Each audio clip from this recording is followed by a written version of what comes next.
So my name is Marc Frenette. I spent most of my career working at Statistics Canada. I am a trained economist, although I tend to be around the map. You know, me and Mike are probably very similar in terms of our research. We don't do exactly the same thing, but I've done some immigration stuff. Mike tends to focus more on immigration, population movements. I've done a little bit of that. You know, basically I'm a social scientist. I just happen to have been trained in economics. The one thing I wanted to say is I've spent most of my career at StatCan. I spent 2 years at a non-government organization called the Social Research and Demonstration Corporation. It's in Ottawa. It's basically a private sector firm. It's an NGO. And they're charged with different types of program evaluation projects. They've done some very big demonstration projects. These are what we typically would call social experiments. Some of the big ones, including some big ones in New Brunswick. They started out actually in New Brunswick and British Columbia in the 1990s. I'll say a few words later on about one of the projects that they had called the Self-Sufficiency Project, which perhaps some of you have heard about if you've been around in the government for a while. And more recently, I've worked on a couple of projects in New Brunswick called Learning Accounts and Explore Your Horizons. So I'll say a few words about that as well. So most of the stuff I learned on program evaluation per se, I learned it at Social Research and Demonstration Corporation. I'll just call them SRDC from now on. And I'll also be talking about sort of mathematical tools that we use to evaluate programs, you know, regression analysis, matching analysis. That I learned more in my formal education, but also at Statistics Canada. So before I begin and before I forget this, I just want to say that I'm actually not here representing either of those two organizations. Okay? I'm employed full-time at StatCan, and I have a loose affiliation with SRDC, but I'm not here representing them in any way, shape, or form. So whatever I say, it's just me. I'm actually on holidays right now. This is how I get my kicks. I come and do this stuff during my holidays. So I'm just here representing myself, and I'm being paid by UNB. I also got a loose affiliation with UNB. I'm an adjunct professor here, so also Ottawa U and Queens. So I'm all over the map. But today I'm really talking about what I believe in, or what I've learned, and I'm going to try to convey that to you guys. So I just want to get an idea of where you guys are coming from. I saw the class list, so I can sense that a lot of you are in the government. There's some people from the NGO sectors, and there's some students. So I just want to get a sense of what your background is. Just again, by a show of hands, how many people here have ever taken a course, say at the university level or even college, in basic statistics, an introductory stats course? Okay, it seems like it's 95% or so. Among those who've raised their hand, how many have ever done something called regression analysis? Okay, a little bit less, but actually probably about 2/3, I would say, of that group. Anybody done matching estimators? One person, wow, okay. So we're going to rely on you to remind me what matching is all about. No, okay. We're just going to touch upon matching briefly. It's actually very simple when you break it down. For those of you who haven't done any stats and who haven't done regression analysis, tomorrow is obviously going to be a learning experience. It's going to be brand new. And it might, go through it with an open mind. It might, create some challenges for the lab session on Friday. But the way that I teach regression is a very intuitive way. So I've taught at U of O and Queens in stats classes for policy analysts. And the way that I've taught it, so you can think of two policy analysts. You guys obviously are probably interested in producing statistics. I think you're interested in using data that's being made available to you guys. If I understand, the administrative data files are going to be made available. So you guys have an interest in actually using data. The students that I've taught have been sort of generic policy analysts who just have an interest in understanding what it is that other people do when we talk about statistics. So they're basically consumers of stats. So that's the way that I've taught it. I'm going to teach it kind of that way here as well tomorrow when I get into regression analysis. And the reason is that it's just very difficult to go through the gory mathematical details of regression analysis in one day. It's virtually impossible. In fact, I'm spending just one full day tomorrow. For the class of consumers that I teach normally, I would spend about 3 or 4 3-hour classes, so about 2 full days of teaching. So I'm really going to cut it down to what you need to know. I'm going to give you the intuition about what it does, what to look out for, things like when do we add variables to regressions, what kind of biases it can create, what a regression does, how it can be used. But I'm of the firm belief that what's more important than mathematical tools, those tools are important, but what's more important than that is understanding the context behind the, let me rephrase that, understanding the research design behind program evaluation. And that's what I'm going to be looking at today. And that can be achieved in a very non-technical manner. So today, it's not going to be very technical at all. I'll have a few graphs. There's really no math other than some things that we're going to be subtracting, but it's really about understanding the concepts behind program evaluation. So, understanding what's the difference between a program impact and a program outcome. Those are 2 very different things, and understanding that difference is critically important. A lot of people don't make that distinction. Okay? So, has anybody actually performed program evaluation themselves? Okay, so a few, yeah, handful. Has anybody been sort of loosely or tangentially involved in program evaluation? Okay, for example, contracting out to somebody, yeah. Okay, good. So there's obviously a high level of interest in program evaluation, so that's good. Okay, so let me go over what it is we're going to be looking at over the next 2 days.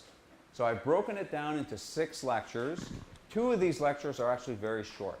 So basically, actually 3 of them. There's really 3 lectures that are substantial. So today, I'm hoping to look at lectures 1, 2, and 3. And this is basically all the stuff that is not statistics, not regression, not matching. Okay, so the non-mathematical stuff is going to be today. Okay, so I'm going to give you an overview of program evaluation. I know that the speakers yesterday talked about this in a more global way than I am. I'm going to zero in on what we call impact analysis. Okay, that's my main interest. There's other stuff. There's other very important aspects of program evaluation, like process evaluation, cost-benefit analysis. I'll mention those briefly, but I'm going to focus mainly on impact analysis, which is basically trying to answer the question, does a program work or does it not work? And I'll go through a lot of concepts, a lot of definitions that are important to sort of keep in mind when you're doing this sort of stuff. I'll then spend one whole lecture, and I'm expecting that this will be this afternoon, where we'll talk about randomized controlled experiments. And this is what we call the gold standard in program evaluation. In the first lecture, I'll be going through different techniques, very simple techniques, that you've probably heard of these techniques, and I'll go through them in sort of a sequential way where I'll start off with ones that I don't think are that great. Sometimes you have no choice, but you have to use them because you don't have the data or you don't have the budgets. But I'm sort of abstracting from money. I'm basically saying, assuming we had all the money in the world, what's the best way of doing things? And I'm going to go through this in a progressively better way when I go through the list of techniques in this lecture, and all culminating into what we call the gold standard in program evaluation, so randomized controlled experiments. And even though it's not likely that a lot of you will ever be working on these experiments, social experiments or field experiments as we refer to them, it's still good to think of them as that standard, because when you're doing program evaluation, what we really want to do is try to assess how close we're getting to that gold standard. Okay, so thinking of what's the gold standard is really important as a benchmark. So that's really the objective that I have today, to make sure that you guys come out of this with a good sense of, oh, I'm not doing randomized controlled experiments, I'm doing this other technique, and I'm getting a good sense as to how close I am to actually getting to that gold standard. Because honestly, these experiments, they're very rare. In Canada, SRDC is one of the only players. There are some others, but they're probably the biggest players in that world of social experiments. It's not everybody who gets to do that stuff, but it's still important to think about it that way. I'll just briefly wrap up today with the main lesson that I want you to take away from program evaluation. That's a very short lecture. Tomorrow we're going to go through the mathematical tools that can be used in conjunction with our conceptual knowledge of program evaluation. So I'm going to start very briefly by reviewing basic statistics. I saw that 99% of you have taken a course in stats. So here we're talking about descriptive statistics and hypothesis testing. So I'm literally going to go through these slides fairly quickly. Every now and then I'll make some comments about things that I think are important. There's certain things that even when you take a stats course, sometimes you don't have that practical experience that hopefully I hope to shed some light on. I'll throw in a few tidbits here and there. But basically this lecture it's up to you to ask me questions as we go along. I'll say, here is this technique, this topic, and do we want to talk about it or not? In other words, I expect you to know this stuff, okay? But it's not going to slow us down. In fact, once we're done that, we're done in terms of my stuff. We might come back in the lab on Friday. Next, I'm going to go through some more advanced techniques for program evaluation, again, which can be used in conjunction with these approaches, these concepts that I'm going to talk about today. So two of them, regression analysis and matching estimators. Okay? They're tools to facilitate program evaluation. And then I'm going to wrap everything together and basically show you how to use those tools within this framework that I'm going to build up today on program evaluation. Okay, so we'll wrap everything up in lecture 6. So I'll be brutally honest with you, when Mike asked me to do this, I thought this is probably impossible to do in 2 days. It's going to be very challenging. Okay? That's the reason why I set it up in this order. What I want you to get out of all this is lectures 1, 2, and 3. That's the main thing. Okay? It's pretty easy. There are more resources available in general to learn about regression and matching estimators. There are textbooks, a lot of textbooks that you can read, or you can take a course here at UNB. I don't think I'm going to do a particularly amazing job in this section of the course. I think I'll do an okay job. I hope to. But there are a lot of people who can actually teach this stuff. Where I'm bringing in extra knowledge, I think the value added is in this section. So if it turns out that this takes us longer than what I expected and it drags on for 2 days, that's not the end of the world. It might mess you up for the lab experiment on Friday, or the lab stuff on Friday, but hopefully you'll at least most of you will be able to do the basic stat stuff that Mike is going to ask you to do in the lab. So before I start, I do encourage a lot of questions throughout. You can make all the comments you want. If you want to relate this stuff to work that you've done, please feel free to jump in. If it's just me talking up here, it's not going to work. Already my throat is getting dry and I need a drink of water. So I like to have little breaks. Feel free to jump in, ask me for clarification. That tends to work a lot better. Okay, so don't be shy. You're not being evaluated, I don't think. Right? Not sure. But feel free to be open-minded and just blue sky if you like. If you want to talk about what this means for your program, go ahead. I love helping out and giving my opinions on how you might want to evaluate your program. Okay, does anybody have any questions at this point? Any questions, any concerns? No, we're all good? Oh, yep. Just a suggestion or a question. I totally understand the gold standard and why we need to understand it to see how far we are from it. Mm-hmm. But I think it's important to, perhaps for you to think of covering, okay, often there is no control group. Or Yep. there's no, not only it's not a randomized control group, Yeah. it's not even a matching control group. Yep. There's no control group. Yep. Right? So maybe, because it happened more often, so you're going to talk about that? That's the first step. So how can we make good work Yep. without control? Absolutely. Thank Yeah. I'll give you the approaches that I've gone through. There might be some others, but basically the whole idea here will be to try to find that control group, which I'll call the counterfactual outcome. But I'll talk about that as I go along. But yes, so basically I'm going to be building up. And this is the more practical one. Luke's right. This is the most practical part, the first part. This second part is sort of dreaming and technical, right? Because most of you will not get to do this. I was very fortunate to have a chance to do this. But many people with, better qualifications than I don't even get a chance to do this. I was in the right place at the right time.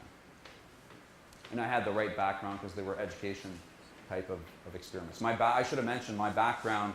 I'm an economist. I did my PhD in England, most of my schooling in Canada. And I'm a labor economist, but I tend to focus mostly on education, the economics of education, okay? At all levels, mostly post-secondary, but you know, I've dabbled in lower levels of schooling as well. Okay, any other questions, comments?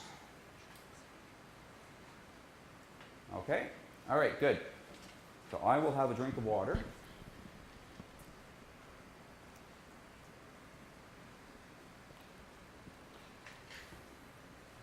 Okay. Yeah, we do. Okay, so we're going to start off with lecture 1, program evaluation, a non-technical overview. Okay, so for each lecture, I'd like to just say what we're going to talk about.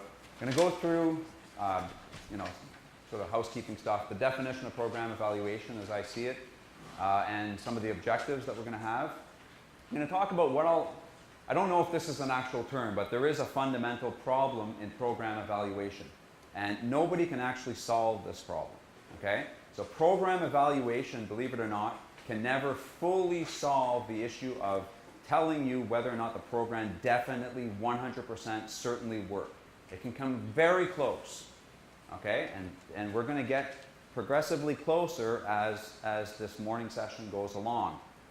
Even the randomized controlled experiments, the social experiments, don't necessarily fully, they do a really good job, they don't always fully answer that question. There are problems, I've identified I think 8 or 9 problems with randomized controlled experiments. And a lot of people who do this stuff might be shocked to see that at the beginning, but there are some issues with the experimental design that could bias your results. Okay, but we're going to get really close. I don't want to be too pessimistic at the beginning.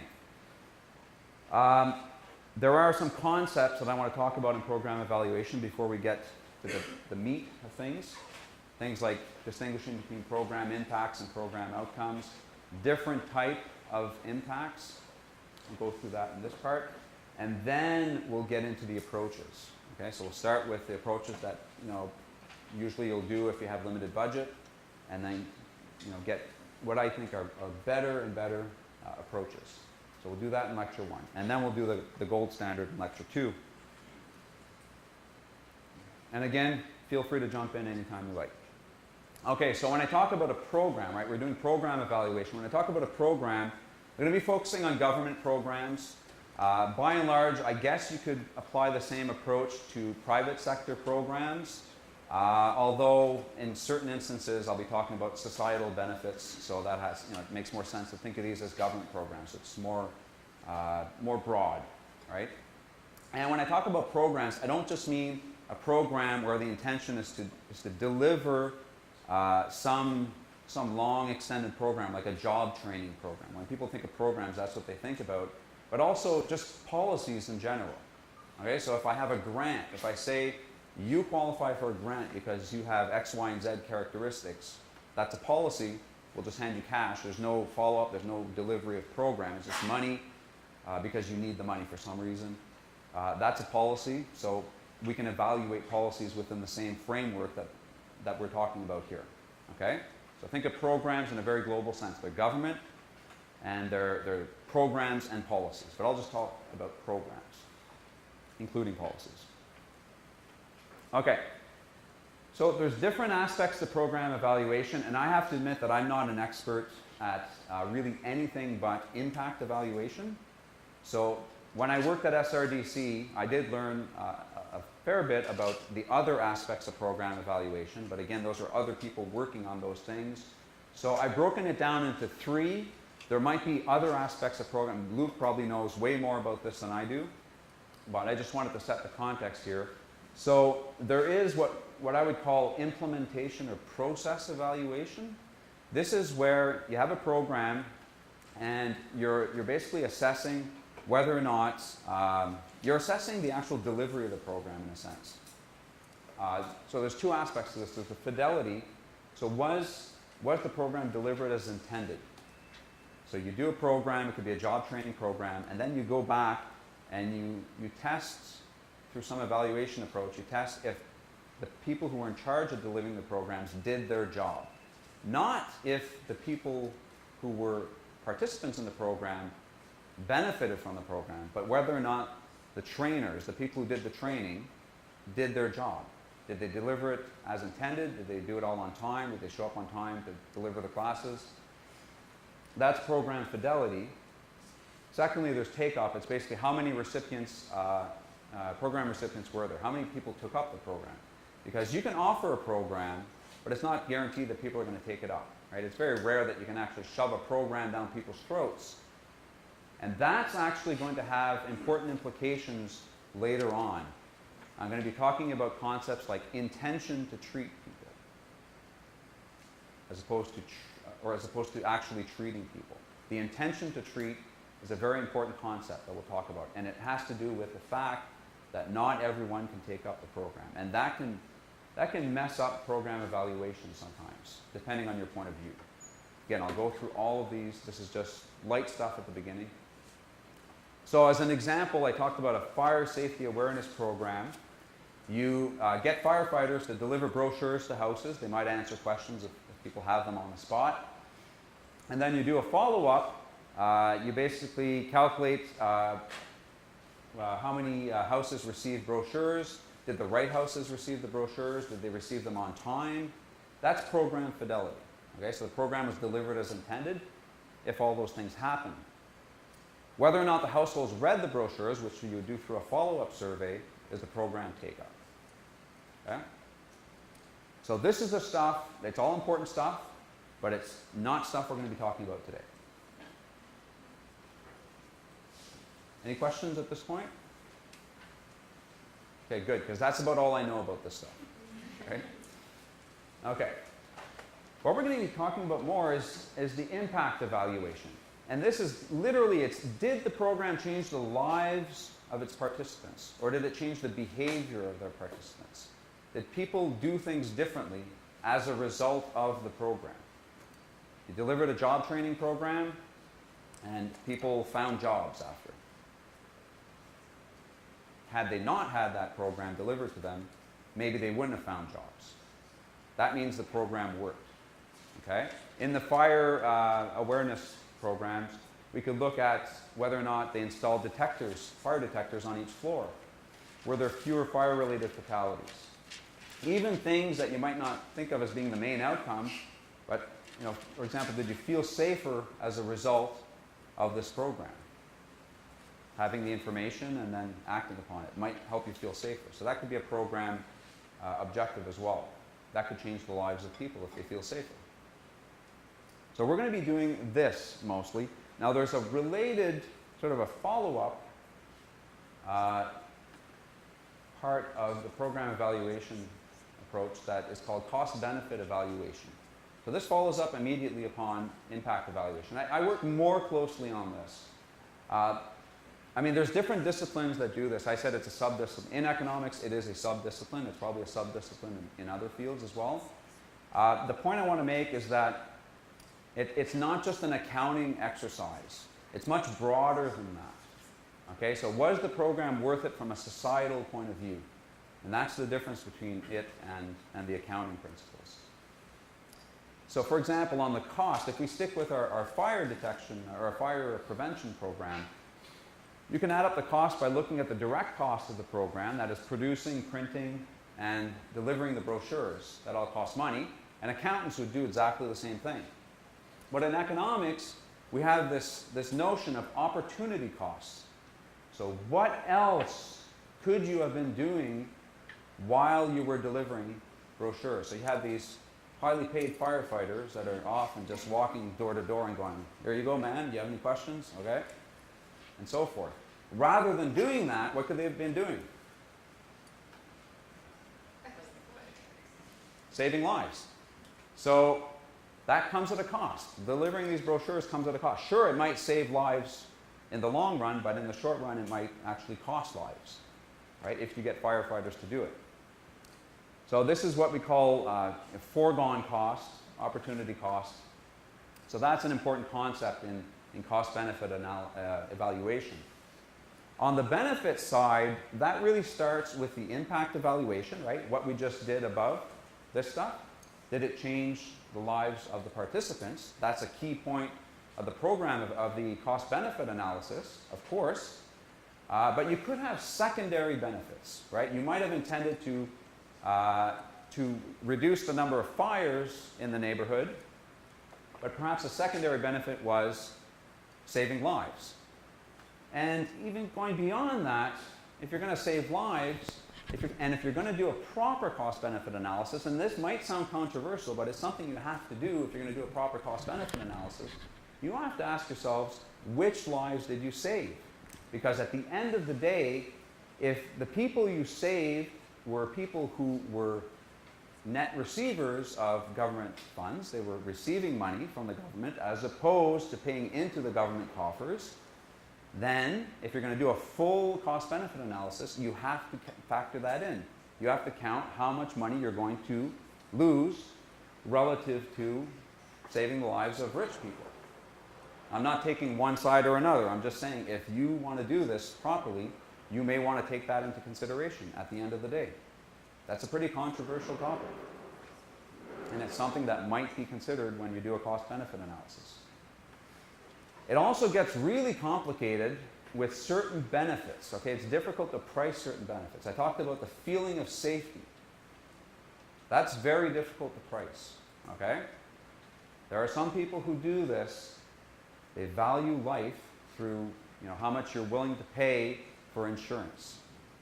Not 100% clear that it's doable that way, but this could be a starting point for valuing safety and valuing life in general.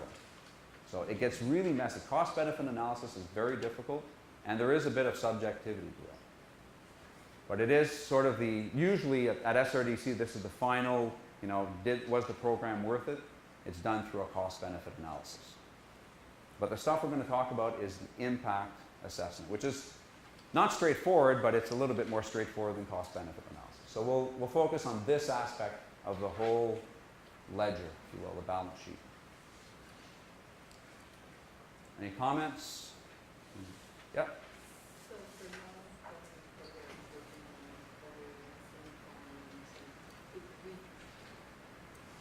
is there any benefit to doing cost-benefit? It would probably be tough because then you have to evaluate what's the benefit of awareness. I guess what is the program exactly, if I could ask? Yeah. I'm looking at some of the comments from Carrington. Certainly very happy that I can measure it. What you could, what I would do in that case is probably try to you could do a lit review to see if anybody has actually linked that to other outcomes, such as, if you're empowered, you're a single mother or father and you're empowered, are you more likely to get off social assistance, for example? Are you more likely to think proactively and save for your child's education? That sort of thing. Empowerment itself, it's like valuing safety or valuing life. It's very difficult to do, but if you can somehow link that to something more tangible, then I think that's where high-level politicians or people within the bureaucracy, high-level policy analysts, would start taking the program even more seriously. It might be taken seriously now, I don't know, but once you attach something even more concrete and demonstrate that empowerment matters, and people could have already done that. There could be a large literature on this. I don't know that literature, but it's possible. So always linking it to something a little bit more tangible matters. And I'm not saying stop focusing on empowerment. Focus on empowerment because that's what you're doing, but link that to something that other people may understand a little bit better. And that's sort of a way to sell your program.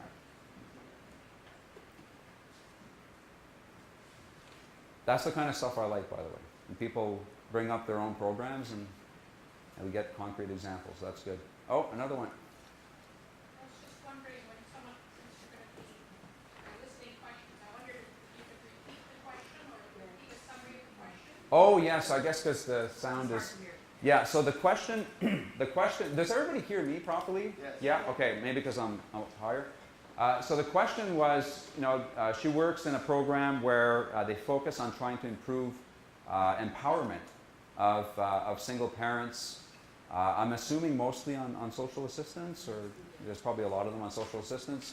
And so how do you go about that? How do you go about valuing empowerment? Well, empowerment itself is very difficult to evaluate, but trying to link empowerment to other, more measurable outcomes. It could be that in the literature, there's vast literature from sociology and other disciplines that may have linked empowerment to things like helping the family get off social assistance, helping to save for the child's education, spending more time with your children with their homework, creating a positive role model for your children, other things that maybe people in other areas that fund money to this program might understand a little bit better, and then they could start thinking, hey, empowerment actually works.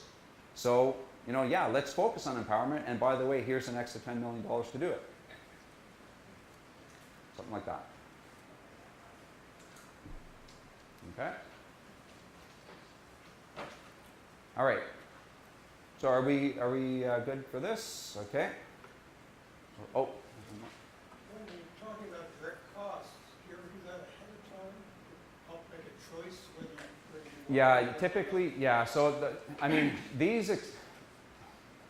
when you do these kind of things, you want to plan ahead. So obviously, direct costs are things that you want to cost out ahead of time, definitely. I've spent less time on that aspect of things, the practical aspects of evaluating programs. I'm more the guy at the end who says, was it a good program or not? But yes, you definitely want to do this stuff. There's a lot of planning that goes on. The social experiments that I worked on, I started working on them in 2010, and I worked on them until 2012. They started in 2003, so 2003. Basically 9-year demonstration projects. So there was in the first few years, there was a lot of planning that goes on. That's all it is. And then they go out in the field and they start, delivering this program and so forth. But yeah, there's a lot of planning. And you select what benefits you're going to evaluate? You have to have what they call a logic model. So you're basically testing, you're testing a theory. You're basically saying, if we give this program to people, that could change their lives in the following way. And then you go through the steps. And it's called the logic model. But we'll talk more about those details in the next lecture when we talk about social experiments. Yeah. Marc? Yep. So in terms of the timing, so you always do the impact evaluation before you move into cost benefit, in my mind? You must, yes. Because you don't do it at the same time, because if there's no impact, there's no issue about the cost. Exactly, yeah. You must, the CBE, as we call it, depends effectively on the impact evaluation. And people, the cost benefit guy sat next to me, and he was waiting for my stuff. Okay. So it's, Exactly. they set up their way of doing it. They've got their models and everything's ready to go, but at the end of the day, they need a number or several numbers for different groups, and then it's ready to go. But it absolutely critically depends on it, yeah. Okay, so like I said, we're going to focus on impact evaluation. Okay, so here's the fundamental problem with program evaluation, okay? So to know if a program is successful, we need to know if it's changed the lives of the participants, or it's changed the behavior of the participants. Actually change that behavior, right? That's important. This only happens, and we can only know if this happens, if we're able to observe what the person would have done. Let's say let's define an outcome. Let's say there's a job training program, and we look at earnings. Okay? We need to know what earnings they would have with the program, if we give them the program. And we need to know what earnings they would have if they didn't have the program. Well, it turns out that that's impossible. You don't know, you'll never know what their earnings would be with and without the program at the same time. You'll never know that. You'll know it. You can follow the person. You can look at them before the program and ask them, what are your earnings? And then you can say, well, here's a job training program. Go take it. We'll follow you up 2 years later, and then we'll ask you your earnings. But the problem is all sorts of things could have changed in those 2 years, not just the fact that they took the program. The economy could have picked up, right? Or it could have gone into recession. Other things could have happened. So we can never actually observe the person literally with and without the program at the same time. You can't have duplicates, right? Maybe the closest you can get is an identical twin who grew up with the very same background. There are twin studies out there. I don't know if they've done twin studies in a social experiment like this. I'm not sure. That would be an interesting thing to do, but that's probably the closest you can get.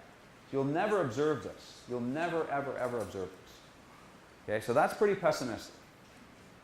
It's true of all science, though, isn't it? It is. Well, although with science, in a laboratory, you tend to have, I mean, I don't want to go off in a whole, I'm going to talk a little bit about social laboratory experiments, but in physical sciences, you do have a little bit more control. I mean, if you're talking about, To repeat. yeah, and you have like an organism that you could say, I mean, these are two similar things, exactly, we can tightly control for it. So it's like they're twin people with the same background environment, and then we give one a dosage of medicine and the other no medicine, then you might be able to make the argument that, yeah, you know, the big problem with medical studies and other scientific, pure science experiments usually is that the sample size are pretty small, right? I think I talk about that in the next, I'll talk about that this afternoon a little bit, but that's usually the big issue with that. So you have to rely on a meta-analysis of the literature. You have to look at several studies, because every time you have these one studies, you'll see it on Yahoo News saying, you know, all of a sudden, you know, drinking caffeine is bad for you. The next day it's good for you, but then it's bad, and then it's good.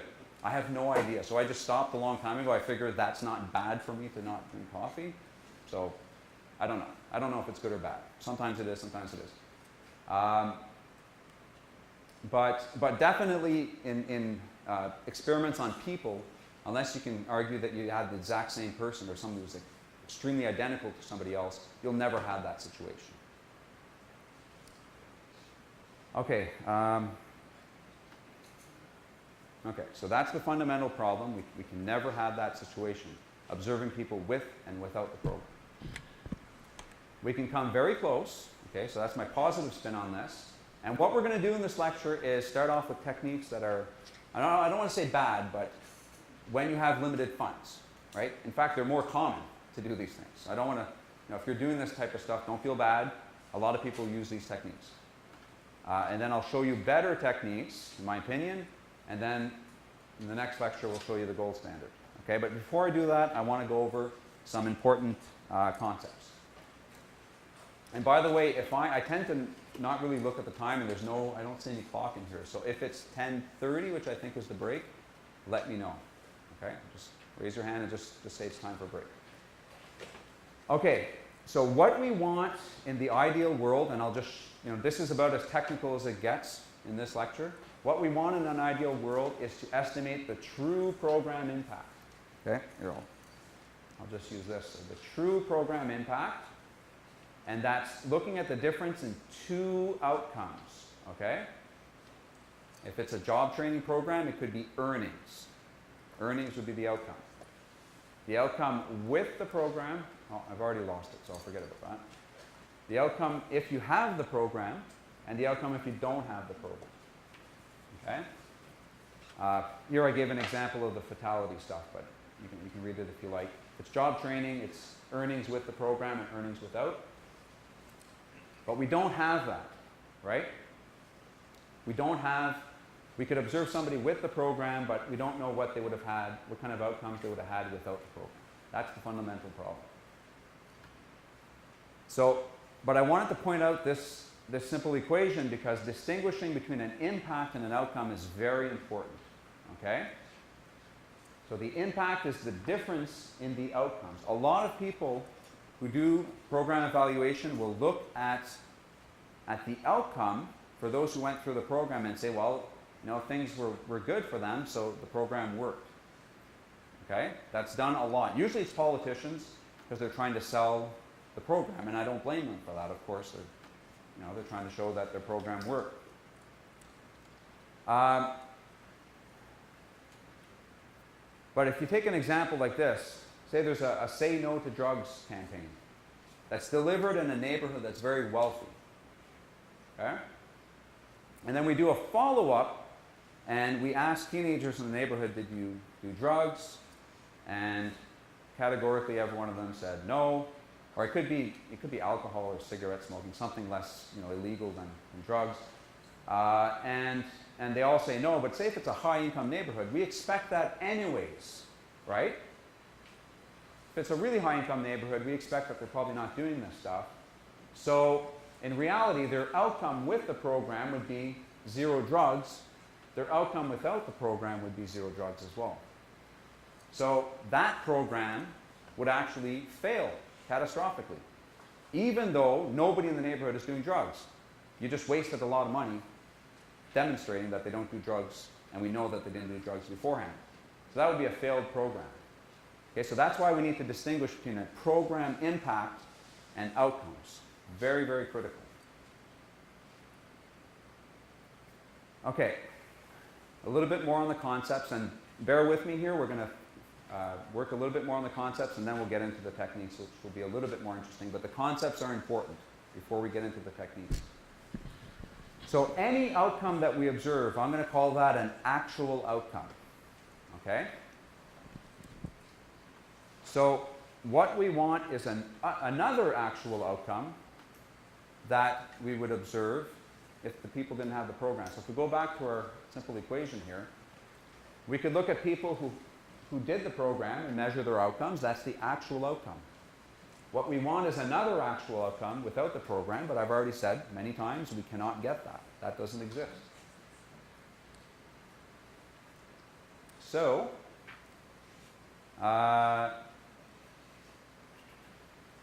since we can observe both outcomes in actual fact, we have one actual, what we settle for is what I'll call a counterfactual outcome. Anytime there's important terms, I put them in bold.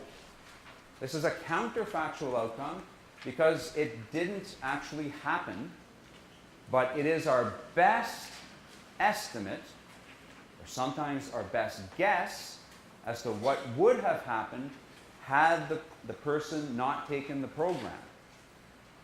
So if we stick with the job training program, we observe the, let me go back, I keep going back and forth, apologize for that, but it's important. We observe the earnings, we have the actual outcome with the program, and then we need to find a counterfactual outcome. What would have been their earnings had they not taken the job training program? Okay, and there's different ways to do this, many different ways. And that's what Luke was talking about actually earlier with the control group. There's different terms for this. I'll call it, for the moment, I'll call it a counterfactual outcome. Just curious, are both outcomes counterfactual, or do you have actual? No, there's always, you can always observe one thing, right? Because I put you in a program, I can observe your outcomes. I want to know what your outcome would have been in the absence of the program, had I not given you the program. So I have to find a counterfactual outcome. One way could be, I've got a sample of people here, I've got your attention, so I'll do a survey and I'll find out who's most similar to you. Okay?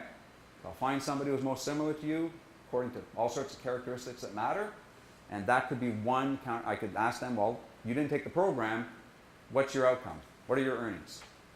And then compare you guys, and that will be your counterfactual. Right? That's one way of doing it. Another way might be, I can just ask you what you earned before the program. There's problems with both of those approaches. I won't be able to find the right person. I won't be able to find you in this crowd. I'll be able to find a near you. So Right? each experiment you do, you will assign one that has an actual and one that has a counterfactual. You'll always try to find the counterfactual. Yes. Yeah. In everything that we're going to do here, I'll be referring to the counterfactual. And that's, in fact, one more. Okay. Just to repeat what I just said, impact analysis is focused almost entirely on finding a good counterfactual outcome. That's the name of the game. That's all we're going to be doing in this first day. Okay, so I gave some examples. Your outcome before the program was implemented. That's one example. Or here I'm talking about the fire prevention program. I could look at a neighboring city. Or in your case, I could look at a neighboring person. Try to find somebody similar. Those are all examples of counterfactual people. So can you talk about counterfactual at the individual level versus populational level? You could do either, yes. So textbook would say individual is better, but often we compare, we match or with means, value, or number of variable the two population or two groups. You do, yeah. I mean, you do the best you can. You're probably more likely to find somebody who's almost identical to you at the individual level. It's probably harder at the group level when you're talking about a city. It really depends on the context. But you're right. I think in general, the individual level, if you have a large enough sample, you may be able to find people. We're going to talk about, this is matching, by the way. This is what matching estimators do. We'll talk about that tomorrow. But the point is, whichever approach you take here, it's not perfect. Okay, and will never be perfect. Even with the gold standard, social experiments, it's not going to be perfect. It'll be close, but not quite. Okay, but my point here is that this is the name of the game. We want to find a good counterfactual outcome. And then we just look at the difference in outcomes, and that's our estimate of, that's our estimate of the program impact. Okay? Now, I just want to say one little thing on the side here. So far, I've been talking about the actual outcome being the outcome I've been talking about the actual outcome as being the outcome when the program is in place. When you've had the program, you've got your actual outcome. We can go in reverse, right? I could do the reverse exercise. I could say, I'm not going to give you the program, and I'm going to take your actual outcome, which is your outcome with no program, and then try to find somebody who's had the program, and that will be your counterfactual. So it's just doing the same thing, just in reverse. That's the only point I want to make here. So to culminate this part, what we're going to be doing is estimating program impacts. There are always differences in outcomes. And it's always a difference in actual and counterfactual. Okay? With the program and with no program. But we can do it, like I said, we could flip it around. Does that make sense to everybody? So would the second one be, say, you're writing a proposal for a grant, and then you want to say, right now we don't have this program, but this would be the impact if we had it? Would that be an example of when you would do the second? You can always do the second with any experiment or anything that you do, because there'll always be people who had the program and there'll always be people who did not have the program. So in that evaluation, say I ran an experiment here. Okay, I'm talking about experiments a lot quicker than I was expecting to, but say I ran an experiment, and it's not a randomized experiment, but I said everybody on this side got the treatment, everybody on that side did not get the treatment. So, and I want to calculate or estimate what the program impact is for each and every individual, and then I'll take an average program impact from that. So for all of you guys, you had the treatment, the program. So we need to find people here that are similar to you, and I'll do that for each individual. So then I'll take your actual, and this is the counterfactual, the people who didn't have the program. For these guys, you guys didn't have the program, but we want to know how the program might have helped you had you had the program. So I would go over here and I would find some good matches for you guys. Right? So in any experiment, any type of evaluation, you can do this. There are people who did have the program and there are people who did not. And for both of those groups, you can find the counterfactual. If you had the program, find somebody who didn't have the program. If you did not have the program, find somebody who had the program. And do the difference, and that gives you your program impact. Yes? In the newspaper yesterday, there was a long article about the John Howard Society. That's the society that protects or that advocates for men in prison? They're involved in housing. Oh, I'm sorry, I'm getting it mixed up. I thought it was... No, the normal people, When they come out of jail. Yeah, they help them with transition. They're the, Yeah. got involved in a program on housing first. Okay. So they had 12 people that they provided housing for. Yep. And they surveyed them before they had the housing, the same 12 people, how many times they've been to the emergency room. Okay. Yep. And then they gave them housing and surveyed them a year later. Yep. And the numbers dropped. Yep. So are you saying they would have, that's okay, but they would have been better off having 12 other people that continued housing? If they can find 12 really good people, yes. It's possible that it's possible that that those people a year or so earlier are good counterfactuals. It's possible if conditions haven't changed. But when you think about, like, let's take this example. When you think about these people, I mean, they're coming out of prison. If you did nothing to them, People that were living on the street. right? But I don't have any priors for this. But suppose you take people who live off the street, coming out of prison. If you did nothing to them, you need to know how likely they are to find housing on their own. That's what you need to know. And when you're just looking at those to whom you give a program, you don't have that comparison of the people who, if you did nothing to them. We're going to talk about that really soon in a couple of slides, right? What you're talking about is a pre-post analysis, and that's the second method I'm going to show. So we'll follow that up. There are issues with that, so we'll get to that. Okay, so this is what we're doing. Yeah, okay. So some more terminology. I've been talking about a program so far. Policy analysts use the term program, of course, that makes sense. But researchers like to use the term treatment, right? So you're giving a program to somebody or you're giving them a treatment. So I'll often use the word impact interchangeably with treatment effect. Okay, that's a popular term in the literature, so they mean exactly the same thing. Okay? So now I want to talk about different types of treatment effects and impacts. And let me just take a look. I was hoping to finish this section. I want to count how many slides I've got here. Okay, so I've got 6 more slides. I was hoping to finish at the break, basically, which is at 10:30, I believe. So let's see if we do that. Okay, so there's different ways to classify impacts. Okay, and it's going to matter, and it matters a lot for policy. Okay, I'll come back to this throughout, but right now I want to define what I mean by different types of impacts or different types of treatment effects. Okay, so in the fire safety program, you deliver brochures to houses, but nothing guarantees that the people in the homes are going to read the brochures. You can do a follow-up, and they might take up the program, take up the treatment, or not.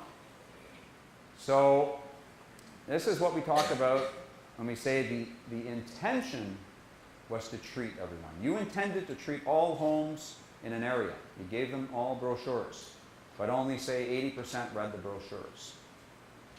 So if you evaluated what happened to the entire neighborhood, all the ones who were offered a treatment, then what you are estimating, if you found a counterfactual neighborhood, is the intention to treat. You had an intention to treat that entire neighborhood. Most of them took up the program. Most of them read the brochure, but not all of them. So when you're talking about the intention to treat, you're basically saying, I'm going to evaluate what happens to everybody that I tried treating. I threw a program in their face, and they either accepted it or they did not. That is the intention to treat. Okay? The intention to treat effect. The impact on those intended to be treated. This is to be distinguished, and this is really important for policy. This is to be distinguished from the treatment on the treated effect. If you want to do the treatment on the treated, you would look at all those houses in the neighborhood that was delivered brochures and read them. You would just look at those who took up the treatment, 80%, they read the brochure. You would look at their outcomes, and you would compare it to a counterfactual. People who are similar to them, maybe in some other neighborhood, and you would compare their outcomes, and that is the treatment on treated. It's just it's an impact, it's the treatment effect for those who took up the treatment, just for a different group. Yep. You could, we're going to get into that, but I hate saying, when I talk about this stuff at the beginning, I always say, oh, we're going to get into that. Just to give you, what's the word? Jeez. I'm from New Brunswick, by the way, so I grew up speaking Frenglish. So, an aperçu. Anybody here? Overview. But like a forward overview. Yeah, so it's to get a glimpse of what we're going to talk about. The problem is that those who read the brochure, they're really keen on this stuff. They're like, oh, fire safety. Okay, yeah, I'm going to read this. We're going to have a family meeting, and then we'll see how it fits into our existing family plan. Right? The others are like, paper, plastic. Oh, yeah. I don't know if do you have recycling? I've been away from New Brunswick for a while. Some parts don't have it. I know that. I know it's true. We don't recycle glass here.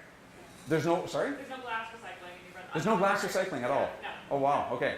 So anyways, in Ottawa, we have regular garbage, we have paper recycling, we have plastics and metals, and then we have something called the green bin, just compost. We were all given this gigantic green bin, which about half the people use for storage. The rest of us, put compost bags, little, compost bags, whatever is compostable, we put it in there every week. And it's been really hot this summer in Ottawa. So now the big talk on the radio shows is all about the larva that's creating at the bottom of these bins. So, but it's a great program. It's a wonderful program. But it's never been evaluated. Yeah, I'm sure you're going to get this later, but here you have a black and white scenario. Yep. Where there's the treatment on the partially treated. Yes. Yeah. Right? Because, and I say that because, mandated 30-week or whatever. Yeah. What do you do with people partially completed? Yeah, and then they dropped out halfway. Yeah. So Yeah. that's really important to keep in mind. Good point. Very good point. I'm hoping to, it's an introduction, so I'm hoping to keep it as simple as possible. But yes, yeah. No, that's a good point. I'm purposely trying to make it as black and white just for pedagogical purposes. But in real life, maybe the treatment had multi-facets. Maybe there are two aspects of the treatment. You had to read the brochure and do an exercise with your family and create a plan or something like that.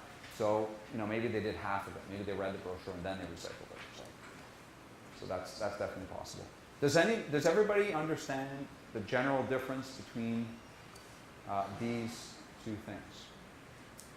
And I'm sorry, I don't know if I finished answering the question. If you look at the neighborhood and you look at those who read the brochure and those who didn't, my point was that they're very different people.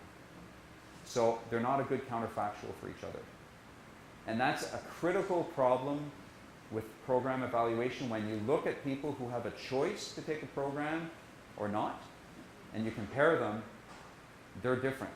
And they're different to begin with. So your counterfactuals are always close to. They have to be as close as possible. So in my case, there has to be two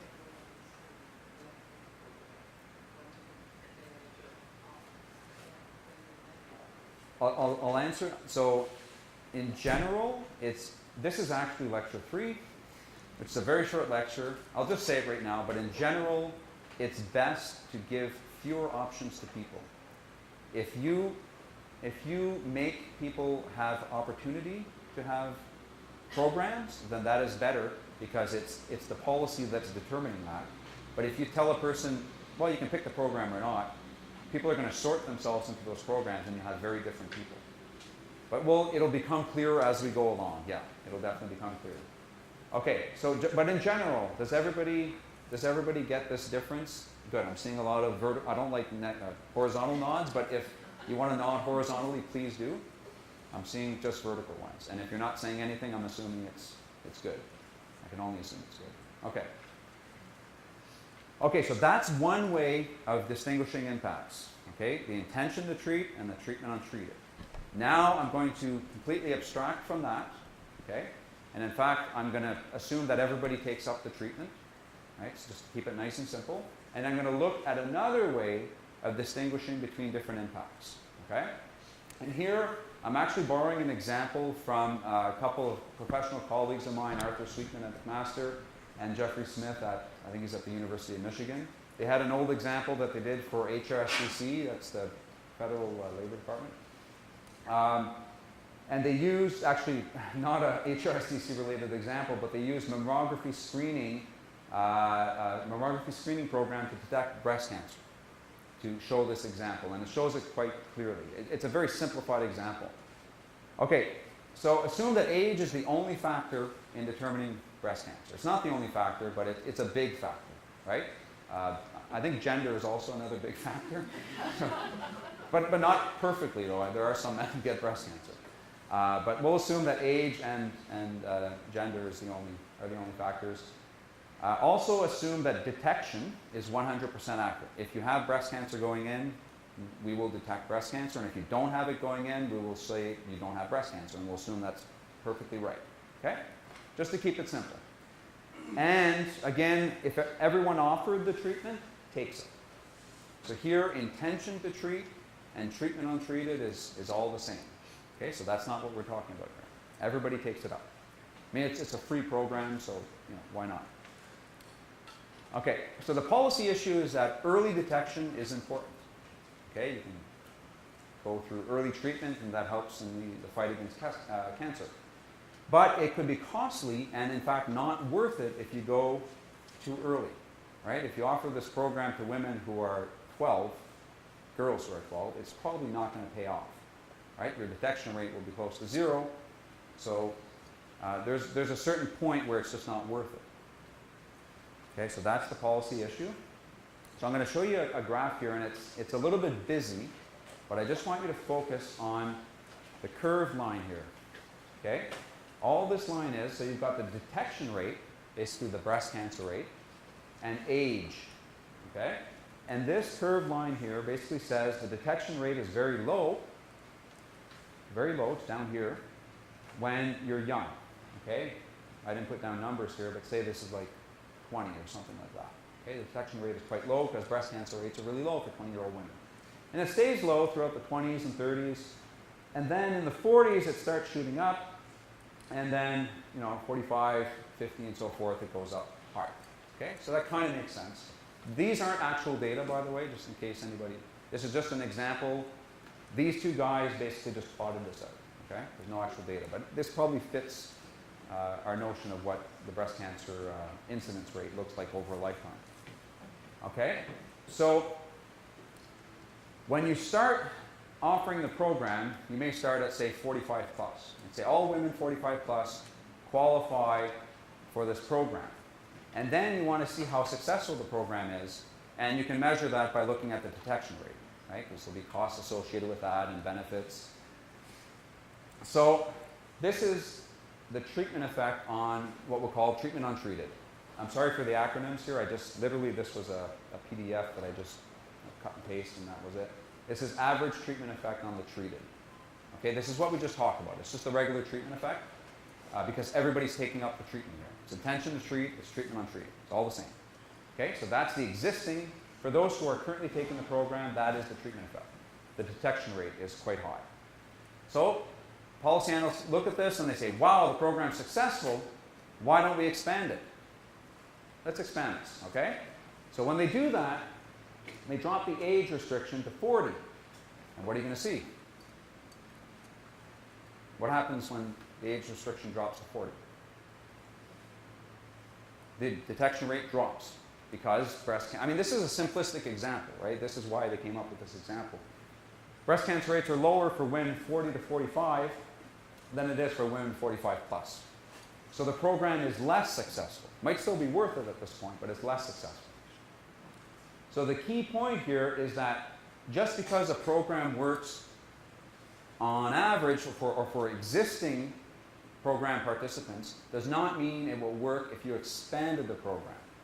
Because these are who we call marginal people, right? They're people who are incited to enter the program because of a change in policy. Right? You've changed the policy, so now they jump in. There's a technical term for this. It's called local average treatment effect. I don't really like that term. You can think of it as marginal treatment effect. It's the marginal, it's the new people entering the program. Marginal treatment effect, if you like that term better. But you do tend to see late. If you're looking at economists, they'll use the term late. They'll say your estimate is late. That means it's just at the margin.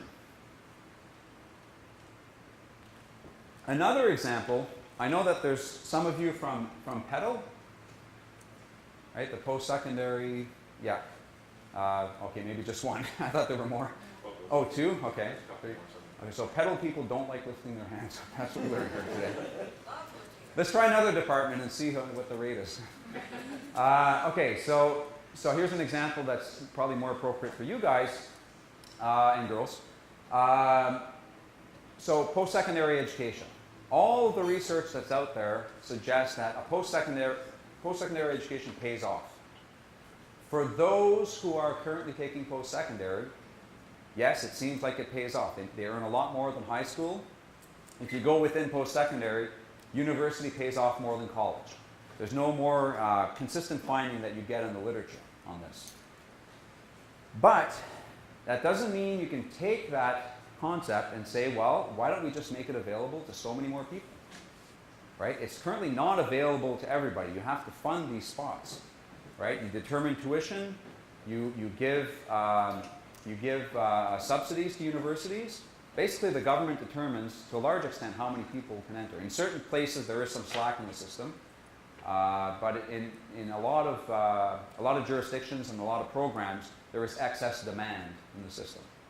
So just because the program works right now, which it does, apparently, according to all the literature, doesn't mean that if you expanded that program, it would work for everybody. In other words, the new people, if you lowered tuition fees and you gave subsidies to universities to increase the number of spots available, you hired more profs, you built more buildings, and there were more people who were entering post-secondary, it doesn't mean that those new people, those people who wouldn't have otherwise entered post-secondary, doesn't mean that they're going to benefit from the system. Right? Their marginal treatment effect, right, just on the margin, might be lower. Because after all, they weren't going to post-secondary in the first place. Right? Self-selection. Self-selection, absolutely. If it was worth that much to them, maybe they would have done it before. And they might need, grants and all sorts of things to help them, convince them to really go. It's probably because for some reason, they believe that post-secondary would not pay off for them. Maybe they don't think they're fast learners. They think they could do better by going to work in Alberta, right? In a lot of cases that might be true, but not in all cases.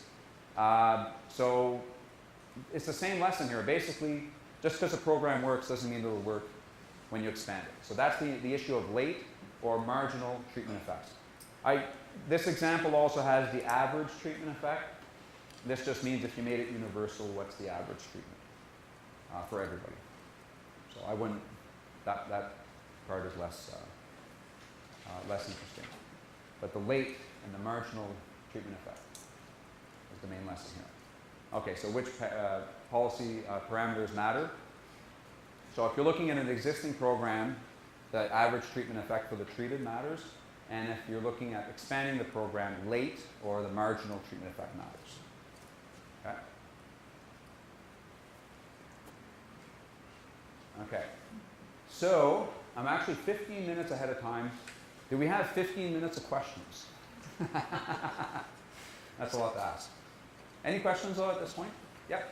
Just to go back to your example about university. Oh yes? Because I work in community development, health promotion. Yep. And so we talk a lot about reducing barriers. Right. And trying to enable more people to participate in whatever the programs are that we're. Right. So. Now when you say community, do you mean like regional communities or No, different? I work at the provincial level, but we do a lot of program planning and development for that gets rolled out in community at the regional level. Right. And are you targeting particular communities to try to increase their access to post-secondary? No, it's not post-secondary education level. It's more around health promotion, around physical activity, health eating. Okay, yeah. Those kinds of things. Yeah. But it's just a parallel because we talk a lot about reducing barriers. And in your example about post-secondary barriers may be there because people weren't going to take advantage of the program anyway, the program, for example, people for secondary education. Yeah. I'm just interested. Yeah, I guess the message here is that it's probably, it's a tough one. So basically those who are currently benefiting from the program, there might have been some evaluation done, or maybe it's anecdotal evidence, I don't know, but perhaps it's the case that people who are currently going through the program are benefiting a lot. And it might be tempting for you to basically conclude that if we just got those other people to come in, they would benefit too. One thing you could do is among existing program participants, and this won't fully solve the problem, but among existing program participants, get a sense of how robust your finding is. Your finding being that the program works, okay? If you can demonstrate that within that group, not only does it work at the aggregate level, it also works for men and women, young and old, people from different backgrounds, ethnic backgrounds, people with different income levels. If you can demonstrate that, then that starts to get us thinking about how robust this program is and how universal it might be. It's suggestive at best, right? But it's not going to fully, we don't know how the program is going to work for the new people that you want to recruit in until you actually recruit them in. But it's suggestive that perhaps it's a robust program that has universal benefits. Yeah. Luke, I'm just going to get some more. I'm back, I guess, with my mandated program that is multi-weeks and stuff like that, where we see, you start with 100 participants, and after 3 weeks you have, 70, and after 6 weeks you have, 50, and so on. So ATT, average treatment effect on the treated, it means those who receive full treatment. Yes, and the So simplistic the example. program is Yeah. that if you try to work with people who receive full treatment, then you become you start working with very small number Yep. because you have high attrition rate. Yep. So I'm just saying that's very interesting Yep. conceptually, Yep. but in terms of practicality, Yep. it seems to me that ATT might not be something I'm going to be working with because it's too demanding. I need to have some sort of an estimation of whether the program works that includes something about people who were partially treated. Yeah, we're going to talk more about that in the second lecture. I agree with everything you're saying, absolutely. I mean, again, it's a pedagogical objective here. You're absolutely right. I mean, you're going to lose people. Here, I made an assumption, was that, I'm an economist, so I make assumptions, right? So I assume that basically everybody takes up the treatment. In actual fact, they won't. And in actual fact, they might drop out of the treatment and just have, maybe there's multiple phases to the screening. I'm not sure how I've never been for a mammography exam before. I don't know how it works, but maybe there's different phases, and they might have dropped out after the first one because they didn't like the process. A lot of that stuff is possible. But I will address this a little bit more when I get into the randomized experiments. Yeah, be more appropriate at that point. Okay, do we have any other comments, any other questions? Okay, so I think we're going to break now, and we're a little bit early, just because I don't think it's worth starting the next part because we've got 10 minutes. Let's try to go. What's the break? Is it 15 minutes? Yeah, it's 15 minutes. So I'll give you 20 minutes.